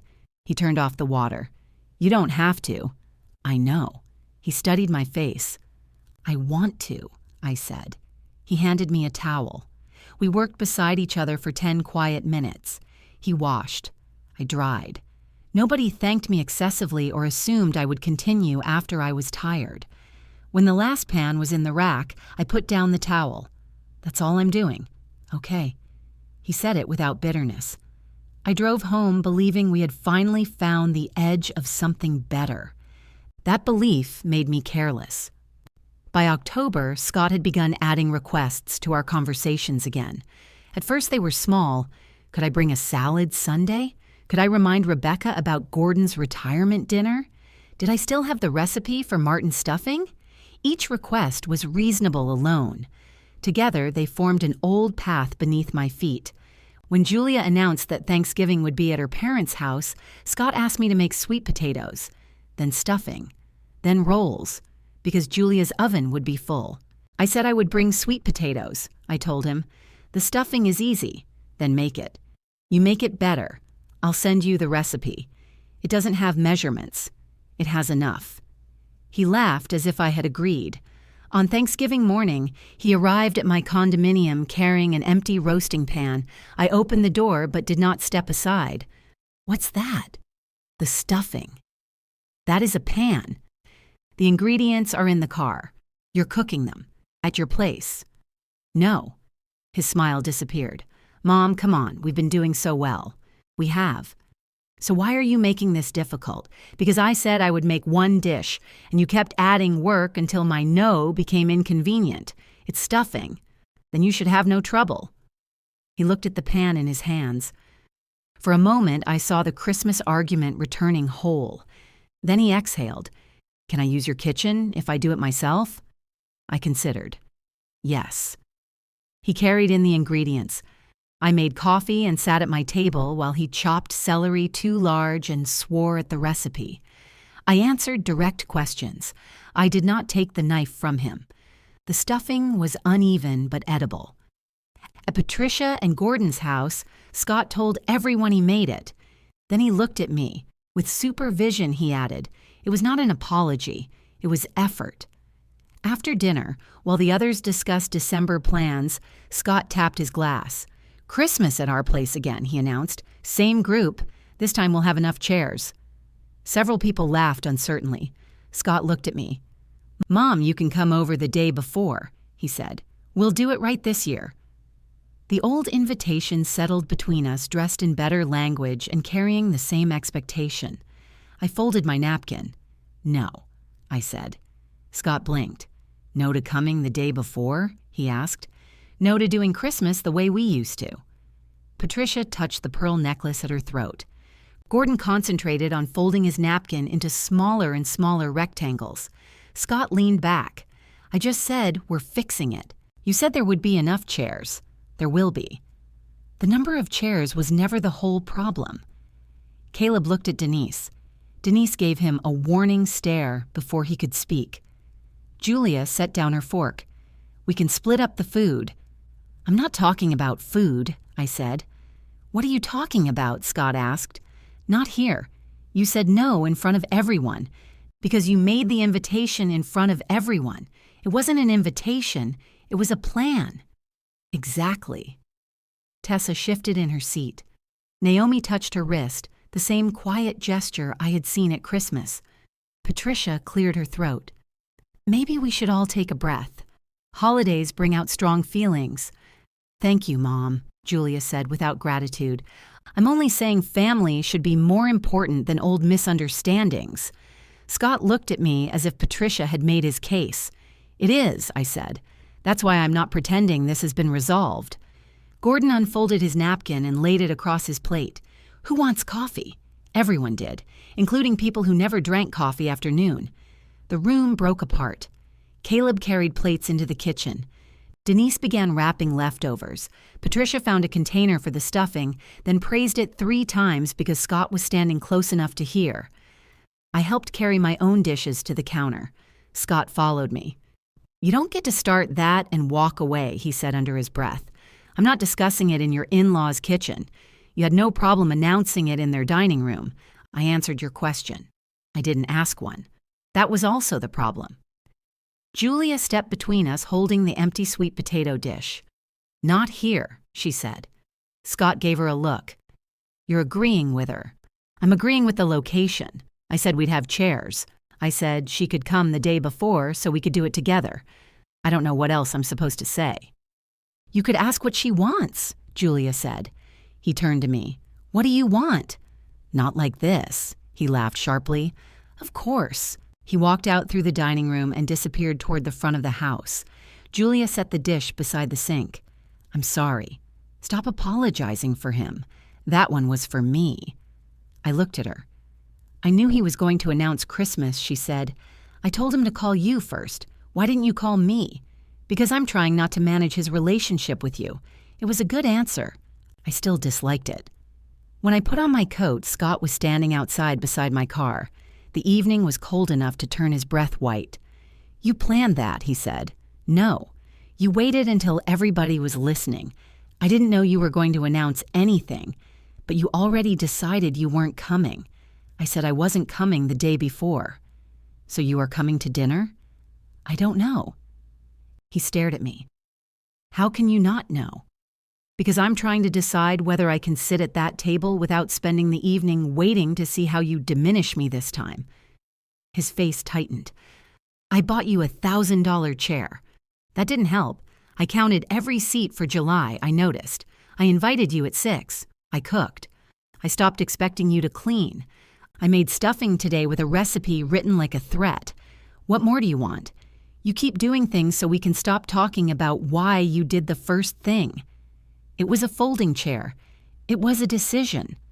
A decision I've apologized for." "No. You've corrected the furniture." He stepped closer. "You're impossible to please. I was easy before. Which do you prefer?" "That isn't fair." "No, it isn't." He rubbed the back of his neck so hard his collar shifted. "What would Christmas look like if you got everything your way?" he asked. "I would be invited." "You are invited. You announced a work schedule. I said we could do it together. Together means I cook while you ask what's next. That's not true. It has been true every year." "Fine. Come at 5. Bring one thing." I looked at him. "What?" he demanded. "That's what you want, isn't it? I want you to want me there even if I bring nothing." His anger faltered. "You can bring nothing," he said, "but you don't mean it. You don't get to decide what I mean. No, I get to notice." The front door opened. Miles came out carrying Rebecca's coat. He saw us, stopped, and held the coat up as if it explained his presence. "We're leaving," he said. "I can see that," Scott replied. Miles went back inside. I unlocked my car. "Call me when you want to talk without an audience," I said. "I've been trying to talk to you for a year. It's been 11 months. Good correction, Mom." I drove away before my anger could become cruelty. 2 days later, Julia sent the Christmas meal plan to the family group. She had divided everything evenly. Patricia and Gordon would bring appetizers. Caleb and Denise had salad and wine. Tessa and Naomi would bring vegetables and bread. Rebecca and Miles had dessert. Beside my name, Julia had written, "Nothing. Guest." Scott removed me from the list. A minute later, he sent a new version. Elaine, pecan pie. Julia changed it back. The group went silent. I called her. "You don't have to do this in public. I'm not doing anything in public. It's a food list, you know what I mean. I promised you coffee without discussing Scott. I didn't promise to pretend pie appears through divine intervention. I can bring pie. I know. Then why are you making it a fight? Because you said you wanted to be wanted even if you brought nothing." She remembered. That startled me. I don't want you fighting with your husband on my behalf. I'm fighting with my husband because he keeps editing my spreadsheet. I laughed before I could stop myself. "So are you coming?" she asked. "I don't know." She accepted the answer, though I could hear how much she wanted a different one. Scott waited until the following Sunday. I was cleaning out the refrigerator when he knocked. Through the peephole, I saw him standing with empty hands. I opened the door. "Can I come in?" The question mattered. Yes. He walked past the table and sat in one of the mismatched chairs. I remained standing. "You want coffee?" I asked. "No." "Water?" "No." I sat across from him. For a while, neither of us spoke. Traffic hissed over wet pavement outside. Finally, he said, "Are you coming to Christmas?" "I haven't decided. Julia thinks you aren't. Julia and I don't discuss you. That's convenient." It was her condition, too. He looked around the room. "Are you hosting people here?" "No." "Then what else would you do?" The question was not insulting on purpose. That made it more revealing. I could be alone. "You hate being alone on Christmas." "Yes." "So come to our house. I don't want to spend Christmas wondering whether I'm there because you love me or because everyone expects the picture to include me. Why can't it be both?" "It can." "But that's not what you're asking." He leaned forward. "What am I asking?" "You're asking me to return so we can declare this over. I am asking you to stop stretching one bad chair into a year-long sentence." The words sat between us. I looked at my son's face and saw that he truly believed he had been serving a sentence. The dinners he cooked, the stuffing he chopped, the chair he bought, every uncomfortable conversation, he had counted them as payments. He was waiting for the amount due to reach zero. "The chair didn't create the problem," I said. "It showed me the problem. You keep saying that because you keep refusing to hear it. I hear that I hurt your feelings. You knew you would." He drew back. "No, I didn't." "Julia told me what you said." His eyes sharpened. "What did she tell you?" "That she offered to switch chairs. You said I liked being useful and wouldn't care. She had just gotten Tessa back into the house. She was panicking. I'm not talking about Julia. You're using something I said in the middle of chaos as if it was a plan. It was a calculation. It was 1 second. Yes. You had one bad option, and in 1 second you decided who could absorb it. I knew you'd understand." I did understand. That was what you used. He stood and walked to the window. I waited. His reflection looked older in the dark glass. "You knew Tessa might leave," I continued. "You knew Julia might be hurt if you took her chair. You knew Patricia would complain if you moved her. You knew Rebecca might object if you asked her. Every person at that table came with a consequence. And you didn't? You thought I didn't." He turned. "You're my mother. Yes, I thought you'd forgive me. You counted on my forgiveness before you hurt me." His mouth opened, then closed. "That's what I can't get past," I said. "You understood my love perfectly. You used it to make your choice cheap." He looked as if I had struck him. For several seconds, I wanted to take the words back, not because they were untrue, because they had reached him. He walked to the table and put both hands on the back of the chair. "So what now?" he asked. "I don't know. You keep saying that. Because I don't know whether you want a relationship with me or access to the version of me who made your life easier. That's insulting. then tell me something you miss that isn't food, help, or tradition." He stared at me. The silence answered first. Then his face changed. "I miss talking to you." "What do we talk about?" "Everything. Name one thing you've asked me about this year that wasn't connected to the family." He looked toward the kitchen, then the window, then back at me. "I asked about Savannah. After I went, I said it was beautiful." "You said the picture was beautiful." "Because it was." "What do you know about my trip?" He shoved his hands into his coat pockets. "You went with June." "Yes." "You took the train." "Yes." "You bought peach preserves." I almost smiled. He saw it and became angrier. "This is a trap." "No, it's my life." "I have a life too, Mom. I can't keep track of every card game and lunch. I'm not asking you to keep track of everything. I'm asking whether you're curious about anything." He moved toward the door. "Scott."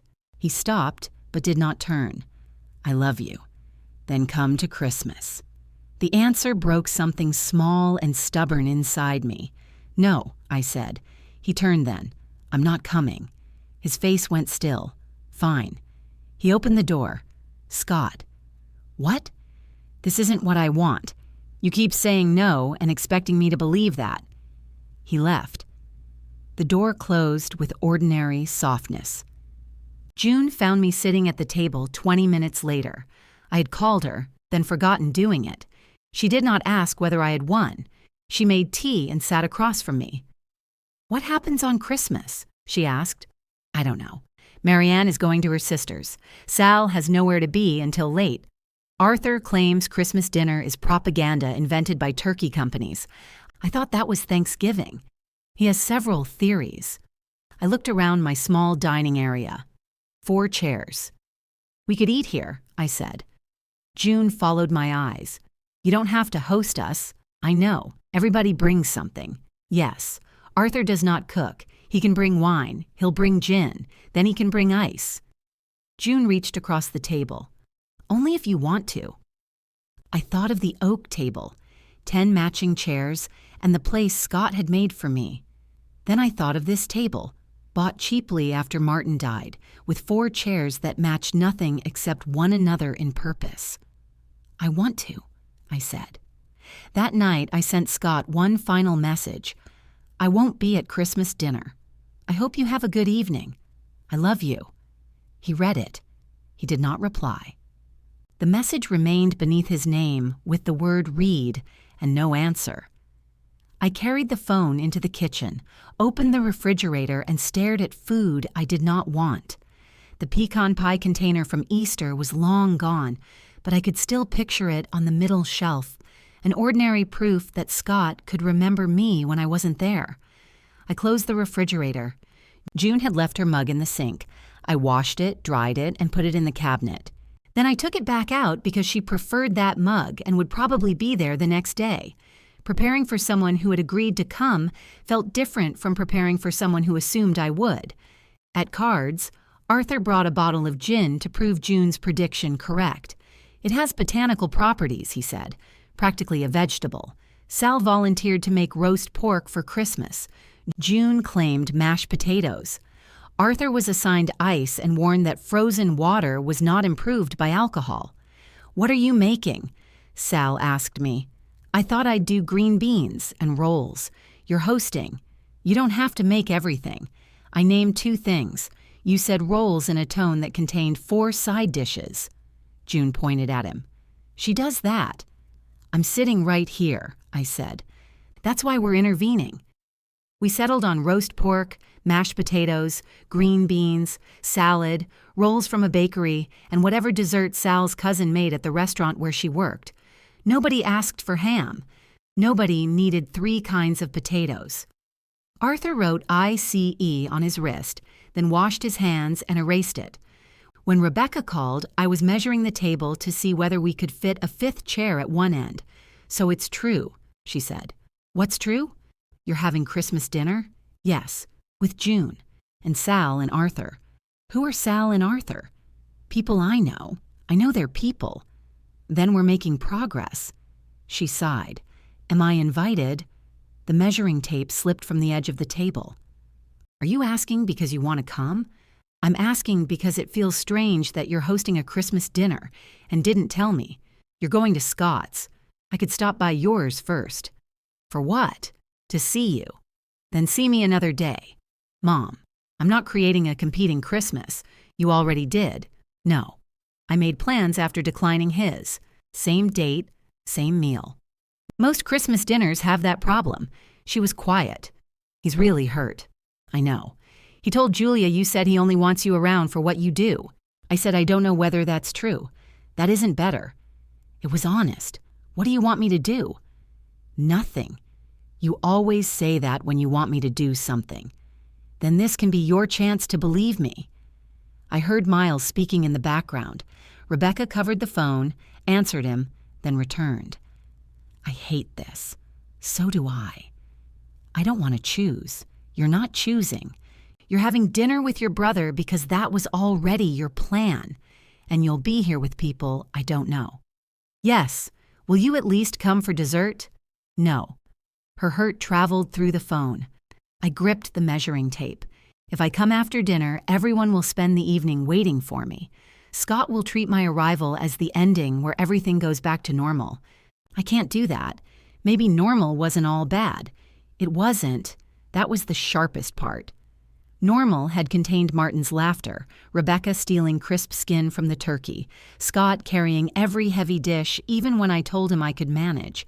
It had contained belonging as well as burden. I need something different, I said. What does different look like? I'm still finding out. You're going to lose him. The words landed with the weight of a threat, even though her voice held only fear. I know. I did not call Scott. I did not send a second message explaining the first one better. I did not ask Julia how he was doing. When she called me, I stopped her before she could begin. If this is about Scott, it isn't. Are you sure? No. But I called to tell you Tessa invited us to her house on Christmas Eve. That's good. I'm terrified. That's probably good, too. Julia laughed weakly. We talked about Tessa, her house, and whether Patricia would bring lilies. Scott's name did not enter the conversation. When we hung up, I felt both grateful and dishonest, though I had not lied. The knock came while I was replacing the gold place card in the back of my kitchen drawer. I had found it in the lining of my purse when I cleaned it out. Elaine, the final letter still blurred by water. I considered throwing it away, but put it beneath a stack of takeout menus instead. Scott stood outside without a coat, though the air in the hallway was cold. His hands were empty. Can I come in? Yes. He entered and stopped beside the table. I offered coffee. He accepted. While I filled the machine, he looked at the 4 chairs. Who's coming for Christmas? He asked. June, Sal, and Arthur. People from the building? Yes. Rebecca said there were strangers. They're strangers to her. Are you cooking? Some.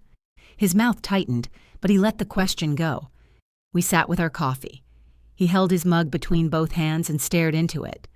Julia told me I should apologize, he said. She shouldn't have had to. She didn't. I told her not to tell me what to do. That sounds more familiar. He almost smiled. I didn't come because she told me. I waited. He looked over his shoulder toward the living room as if expecting the blue chair to reappear. When Tessa called last Christmas, Julia was crying before she even hung up. My mother-in-law was crying. Gordon kept asking whether somebody should go outside to meet them. There were too many people and not enough seats, and everyone had an opinion. I remember. I know. He rubbed his thumb along the rim of the mug. I saw the folding chair. I knew it was bad. My breath stopped shallowly. I didn't think it looked comfortable, he continued. I didn't think you'd like it. I knew it was insulting. I said nothing. If I asked Patricia to sit there, she would have complained all night. Gordon's back was bothering him. Caleb would have made a joke and embarrassed Tessa. Rebecca would have asked why she had to move. Julia was barely holding it together. And you? He looked at me. I could have sat there, he said. Yes, I didn't want to. There it was, simple enough to have been spoken a year earlier. So you chose me. I thought you'd take it. You knew I would. Yes. The word was nearly a whisper. He looked down at his coffee. I told myself it was because you were easygoing, because you understood what was at stake, because you didn't care where you sat as long as everybody was together. Did you believe that? Enough. What changed? You left. I waited. You never leave, he said. Not when you're hurt. You get quieter. You wash something. You say you're tired.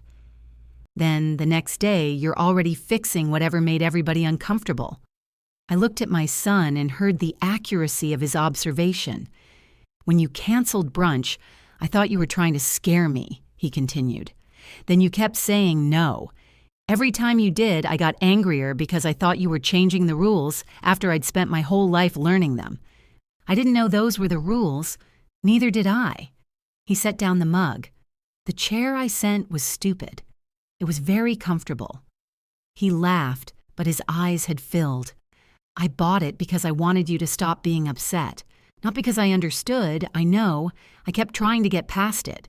Count chairs, cook dinner, make stuffing. I thought if I did enough, you'd go back. To being easy. To being you. That was me. He nodded. I know. The admission hurt in a different place. I liked that version of you, he said. I loved her. I'm not dead. That's not what I mean. I know. He leaned his elbows on the table. I don't only miss what you do. Then what do you miss? He had no quick answer. This time, he did not become angry at the question. I miss calling you from the grocery store because I saw something Dad would have hated, he said. I miss you pretending not to watch that terrible singing show and knowing everybody's name. I miss you telling me when I'm wrong before I've made it expensive. I miss hearing you laugh from the other room. My throat tightened. He looked toward the kitchen. I miss walking into a house and knowing where you are by which cabinet is open. That cabinet in your house was usually open because nobody put anything back. I know. He wiped one eye with the heel of his hand, irritated by it. I used you, he said. I looked down. I don't mean I never loved you. I mean I knew you loved me enough to absorb it.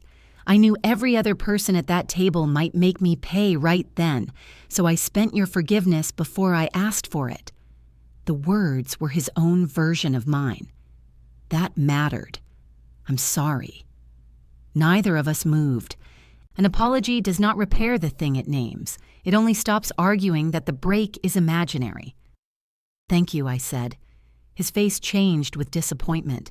He had hoped for forgiveness, a hug, an invitation. I saw him recognize the hope and set it down. What do I do now? He asked. Let it take time. How much? I don't know. He nodded despite hating the answer. Call me when you don't need anything, I said. Ask before you make plans involving me.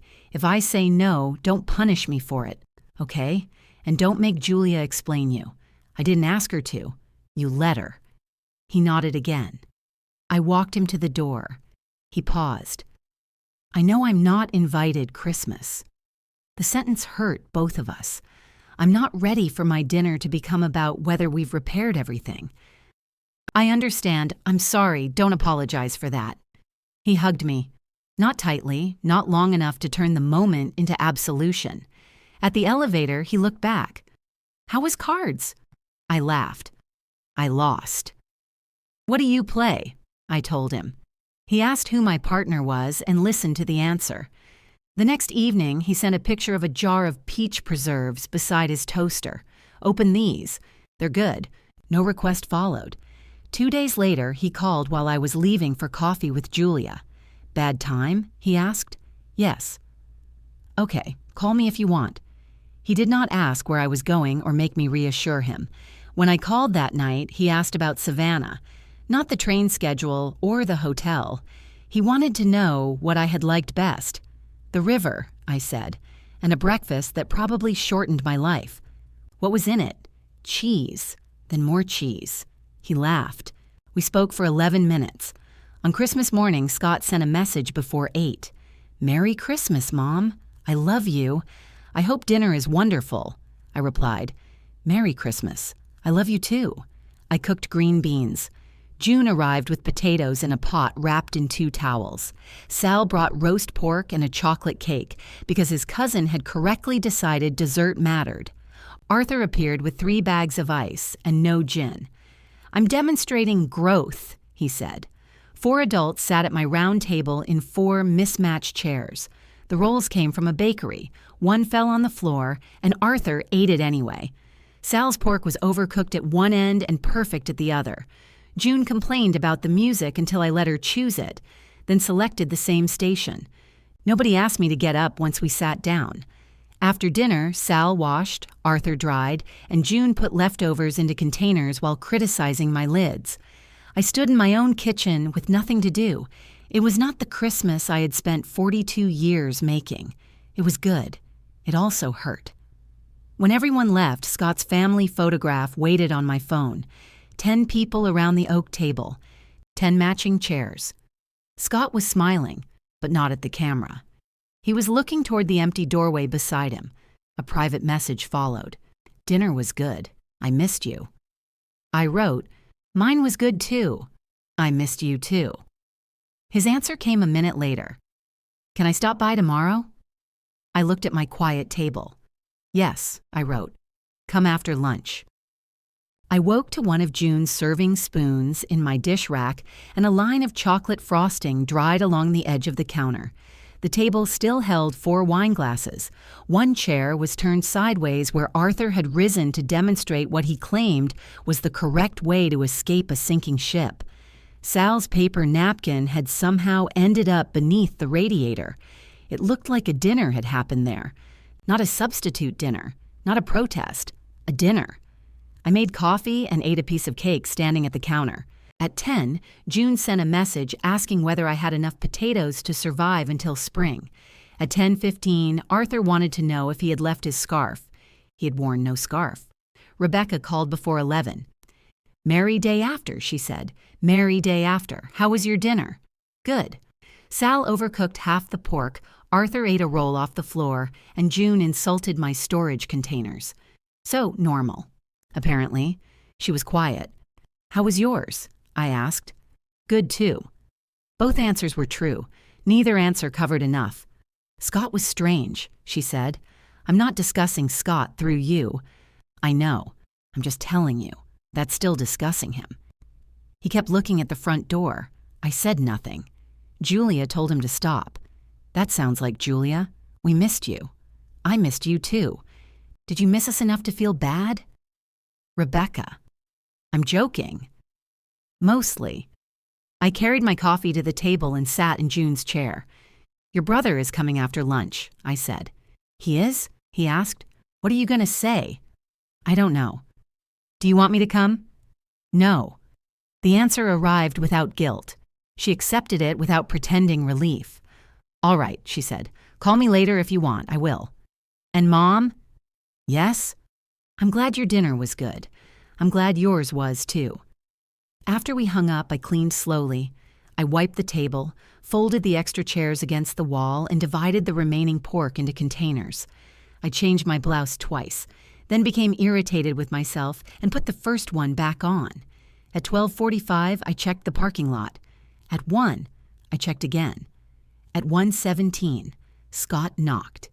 He carried a foil-covered pan in one hand and a plastic container in the other. Snow had melted across the shoulders of his coat. Leftovers, he said. I have enough leftovers. I figured. These are different leftovers. What makes them different? More ham. He waited. Can I come in? Yes. He stepped inside and wiped his shoes carefully on the mat. The formality between us felt unnatural, but not false. We were learning where the doors were. He put the pan on the kitchen counter. Stuffing, he said. I made it. Without supervision? Julia supervised, but she was in a different room, advanced level. She said the celery was too big. It was too big at Thanksgiving. I like texture. You like avoiding improvement. He smiled. The plastic container held 2 slices of chocolate pie, each leaning away from the other as if they had argued during transport. I thought Rebecca had dessert. She brought 3 desserts. Of course she did. She said she was correcting the historical record. I laughed, and Scott's face softened at the sound. "Do you want coffee?" I asked. "Yes, please. Have you eaten?" "No." I uncovered the stuffing and ham. He started taking plates from the cabinet, then stopped. "Is that okay?" "You know where the plates are." "I know. I'm asking." "Yes." He took down 2. At the table, he remained standing behind one of the chairs. Where should I sit? The question was so simple it nearly undid me, beside me. He pulled out the chair to my right. "Is there room?" "There can be." He looked at me before sitting. "But not if my place is the thing that disappears whenever somebody else arrives. It won't be. You can't promise we'll never hurt each other." "No. You can promise not to treat my love like permission." He nodded. "I promise that." He sat. The ham was good cold. The stuffing had too much sage and celery cut into pieces large enough to require individual attention. I ate both. Scott watched me taste the stuffing. "Well, you made it. That isn't an evaluation. It's uneven." I followed the recipe. "You treated the measurements like rumors. It said 1 onion. You used a very large onion. An onion is an onion. Then why do stores charge by weight?" He shook his head. "You could just say it's good." "It is good. It is also extremely confident stuffing." He laughed hard enough to put down his fork. The laugh settled between us. Not everything had to be examined until it confessed. After a while, he said, "I almost didn't text you last night." "Why?" "I didn't want you to think I needed something." "Did you?" "Yes." I waited. "I needed my mother," he said. "Not for gravy." My eyes dropped to my plate. "Although the gravy was a problem," he added. "Scott, I fixed it." "How?" "Julia told me to." "That isn't fixing it yourself." "She told me what to add." "I added it." "What did she tell you?" "Broth." "Then it was too thick." He pointed his fork at me. "See? This is why people call. You said you didn't call. I wanted to, but you didn't." "No." "What happened?" "We ate slightly thick gravy. The answer carried more than gravy." "And everyone survived," I said. Caleb complained. "Caleb considers that survival." He ate another bite. "I kept thinking I heard your car," he said. "Every time headlights came through the window, I looked at the door. I saw the photograph. Rebecca made us take 4 because Gordon blinked. You were looking away in the one she sent." "I know. Were you waiting for me?" "Not exactly. You said you weren't coming." "I believed you." The words warmed something in me. I kept remembering how you always came through that doorway carrying another dish, he continued. Even when you'd already been there all day, you would disappear into the kitchen and come back as if the food had arrived from somewhere else. I was usually hiding something I burned. I know that now. "Did dinner go well?" "Yes." He said it without apology. "Tessa and Julia argued about the bread," he continued. "Then they solved it without anybody leaving. Patricia brought lilies again. Caleb called them funeral flowers again. Gordon carved the ham." "With Martin's knife?" "Yes." The thought hurt, but not as it had the year before. Objects could continue belonging to the living without betraying the dead. "Julia made the rolls," he said. "1 batch." "How were they? Perfect." "I'm glad." She watched the timer. "That helps." He looked around my condominium. "Was your dinner really good?" "Yes." "You didn't spend the whole night talking about me?" Arthur spent 20 minutes explaining why Santa would violate building fire codes. "That sounds like a no." "It is." He took that in. "I'm glad," he said. "Are you?" "I'm trying to be." "That's honest." I was jealous. Of Arthur? Of all of them. They got Christmas with you. They got 1 meal. I know, it wasn't the same as family. His eyes met mine. "That's not an insult to them," I said. "They matter to me. But they didn't replace you." "I'm glad I also didn't spend dinner wishing I was somewhere else." He nodded slowly. "That's harder to hear." "I know." We ate in silence for a moment. "Do you forgive me?" he asked. I set down my fork. "Yes." His shoulders loosened. But forgiveness is not an agreement to go backward. I know. Do you? I think so. Tell me. He smiled faintly. Another test? Conversation. He leaned back. You'll still help if you want to. I have to ask instead of assigning you. If you say no, I don't get to punish you or send furniture, especially furniture. I canceled the store emails. Good. You can have plans that aren't about us. I'm supposed to ask about them. You're not supposed to. I want to. The correction came quickly enough that I believed it. And if I forget, he asked, I'll tell you. And if I get defensive, I'll probably tell you louder. That seems fair. No, it doesn't, but it may be necessary. He looked toward the kitchen. What do I get to ask from you? The question surprised me. What do you mean? If we're changing rules, I get some. Yes. When you're hurt, say it before you wash every dish and leave. I looked down. Don't tell everyone you're fine and then expect them to know you aren't. That sounds familiar. You trained us, too. Yes. And don't do something for me. Say you wanted to, and then put it on a list I didn't know existed. The old impulse rose to explain that I had never kept a list, that love gave freely, that he was misunderstanding me again. Then I remembered the bakery binder on Rebecca's birthday, the cake I had almost bought so I could resent Scott for forgetting. I'll try, I said. Good. I did make myself indispensable. You were good at it. After your father got sick, being needed gave me somewhere to put the fear. After he died, it gave me somewhere to put the empty time. Scott's eyes filled. I should have been around more. You were around. Not enough. It was never going to be enough to make him not dead. He looked away. I reached across the table and put my hand over his. I liked being the person everyone needed, I said, until I discovered I could be needed and still not be considered. His fingers closed around mine. I considered you, he said. I just considered you last. Yes. I'm sorry. I know. He rubbed his thumb against the back of my hand, the way he had when sitting beside Martin's hospital bed, both of us pretending we were holding on for the other person. I don't want old Christmas back, he said. I do, sometimes. He looked surprised. I want your father at the end of the table. I want Rebecca to like sweet potatoes without worrying about carbohydrates. I want you to steal ham and lie about it. I can still do that, I know, but wanting an old thing doesn't mean we can live inside it. He nodded. When we finished eating, I carried my plate toward the kitchen. Scott picked up his. I can take that, I said. I know. Do you want me to? He considered the question. Yes. I took his plate. He followed me with the containers and put the leftovers away while I rinsed. We worked beside each other, neither person using the other's movement as an excuse to disappear. The visit lasted nearly 3 hours. At the door, Scott put on his coat.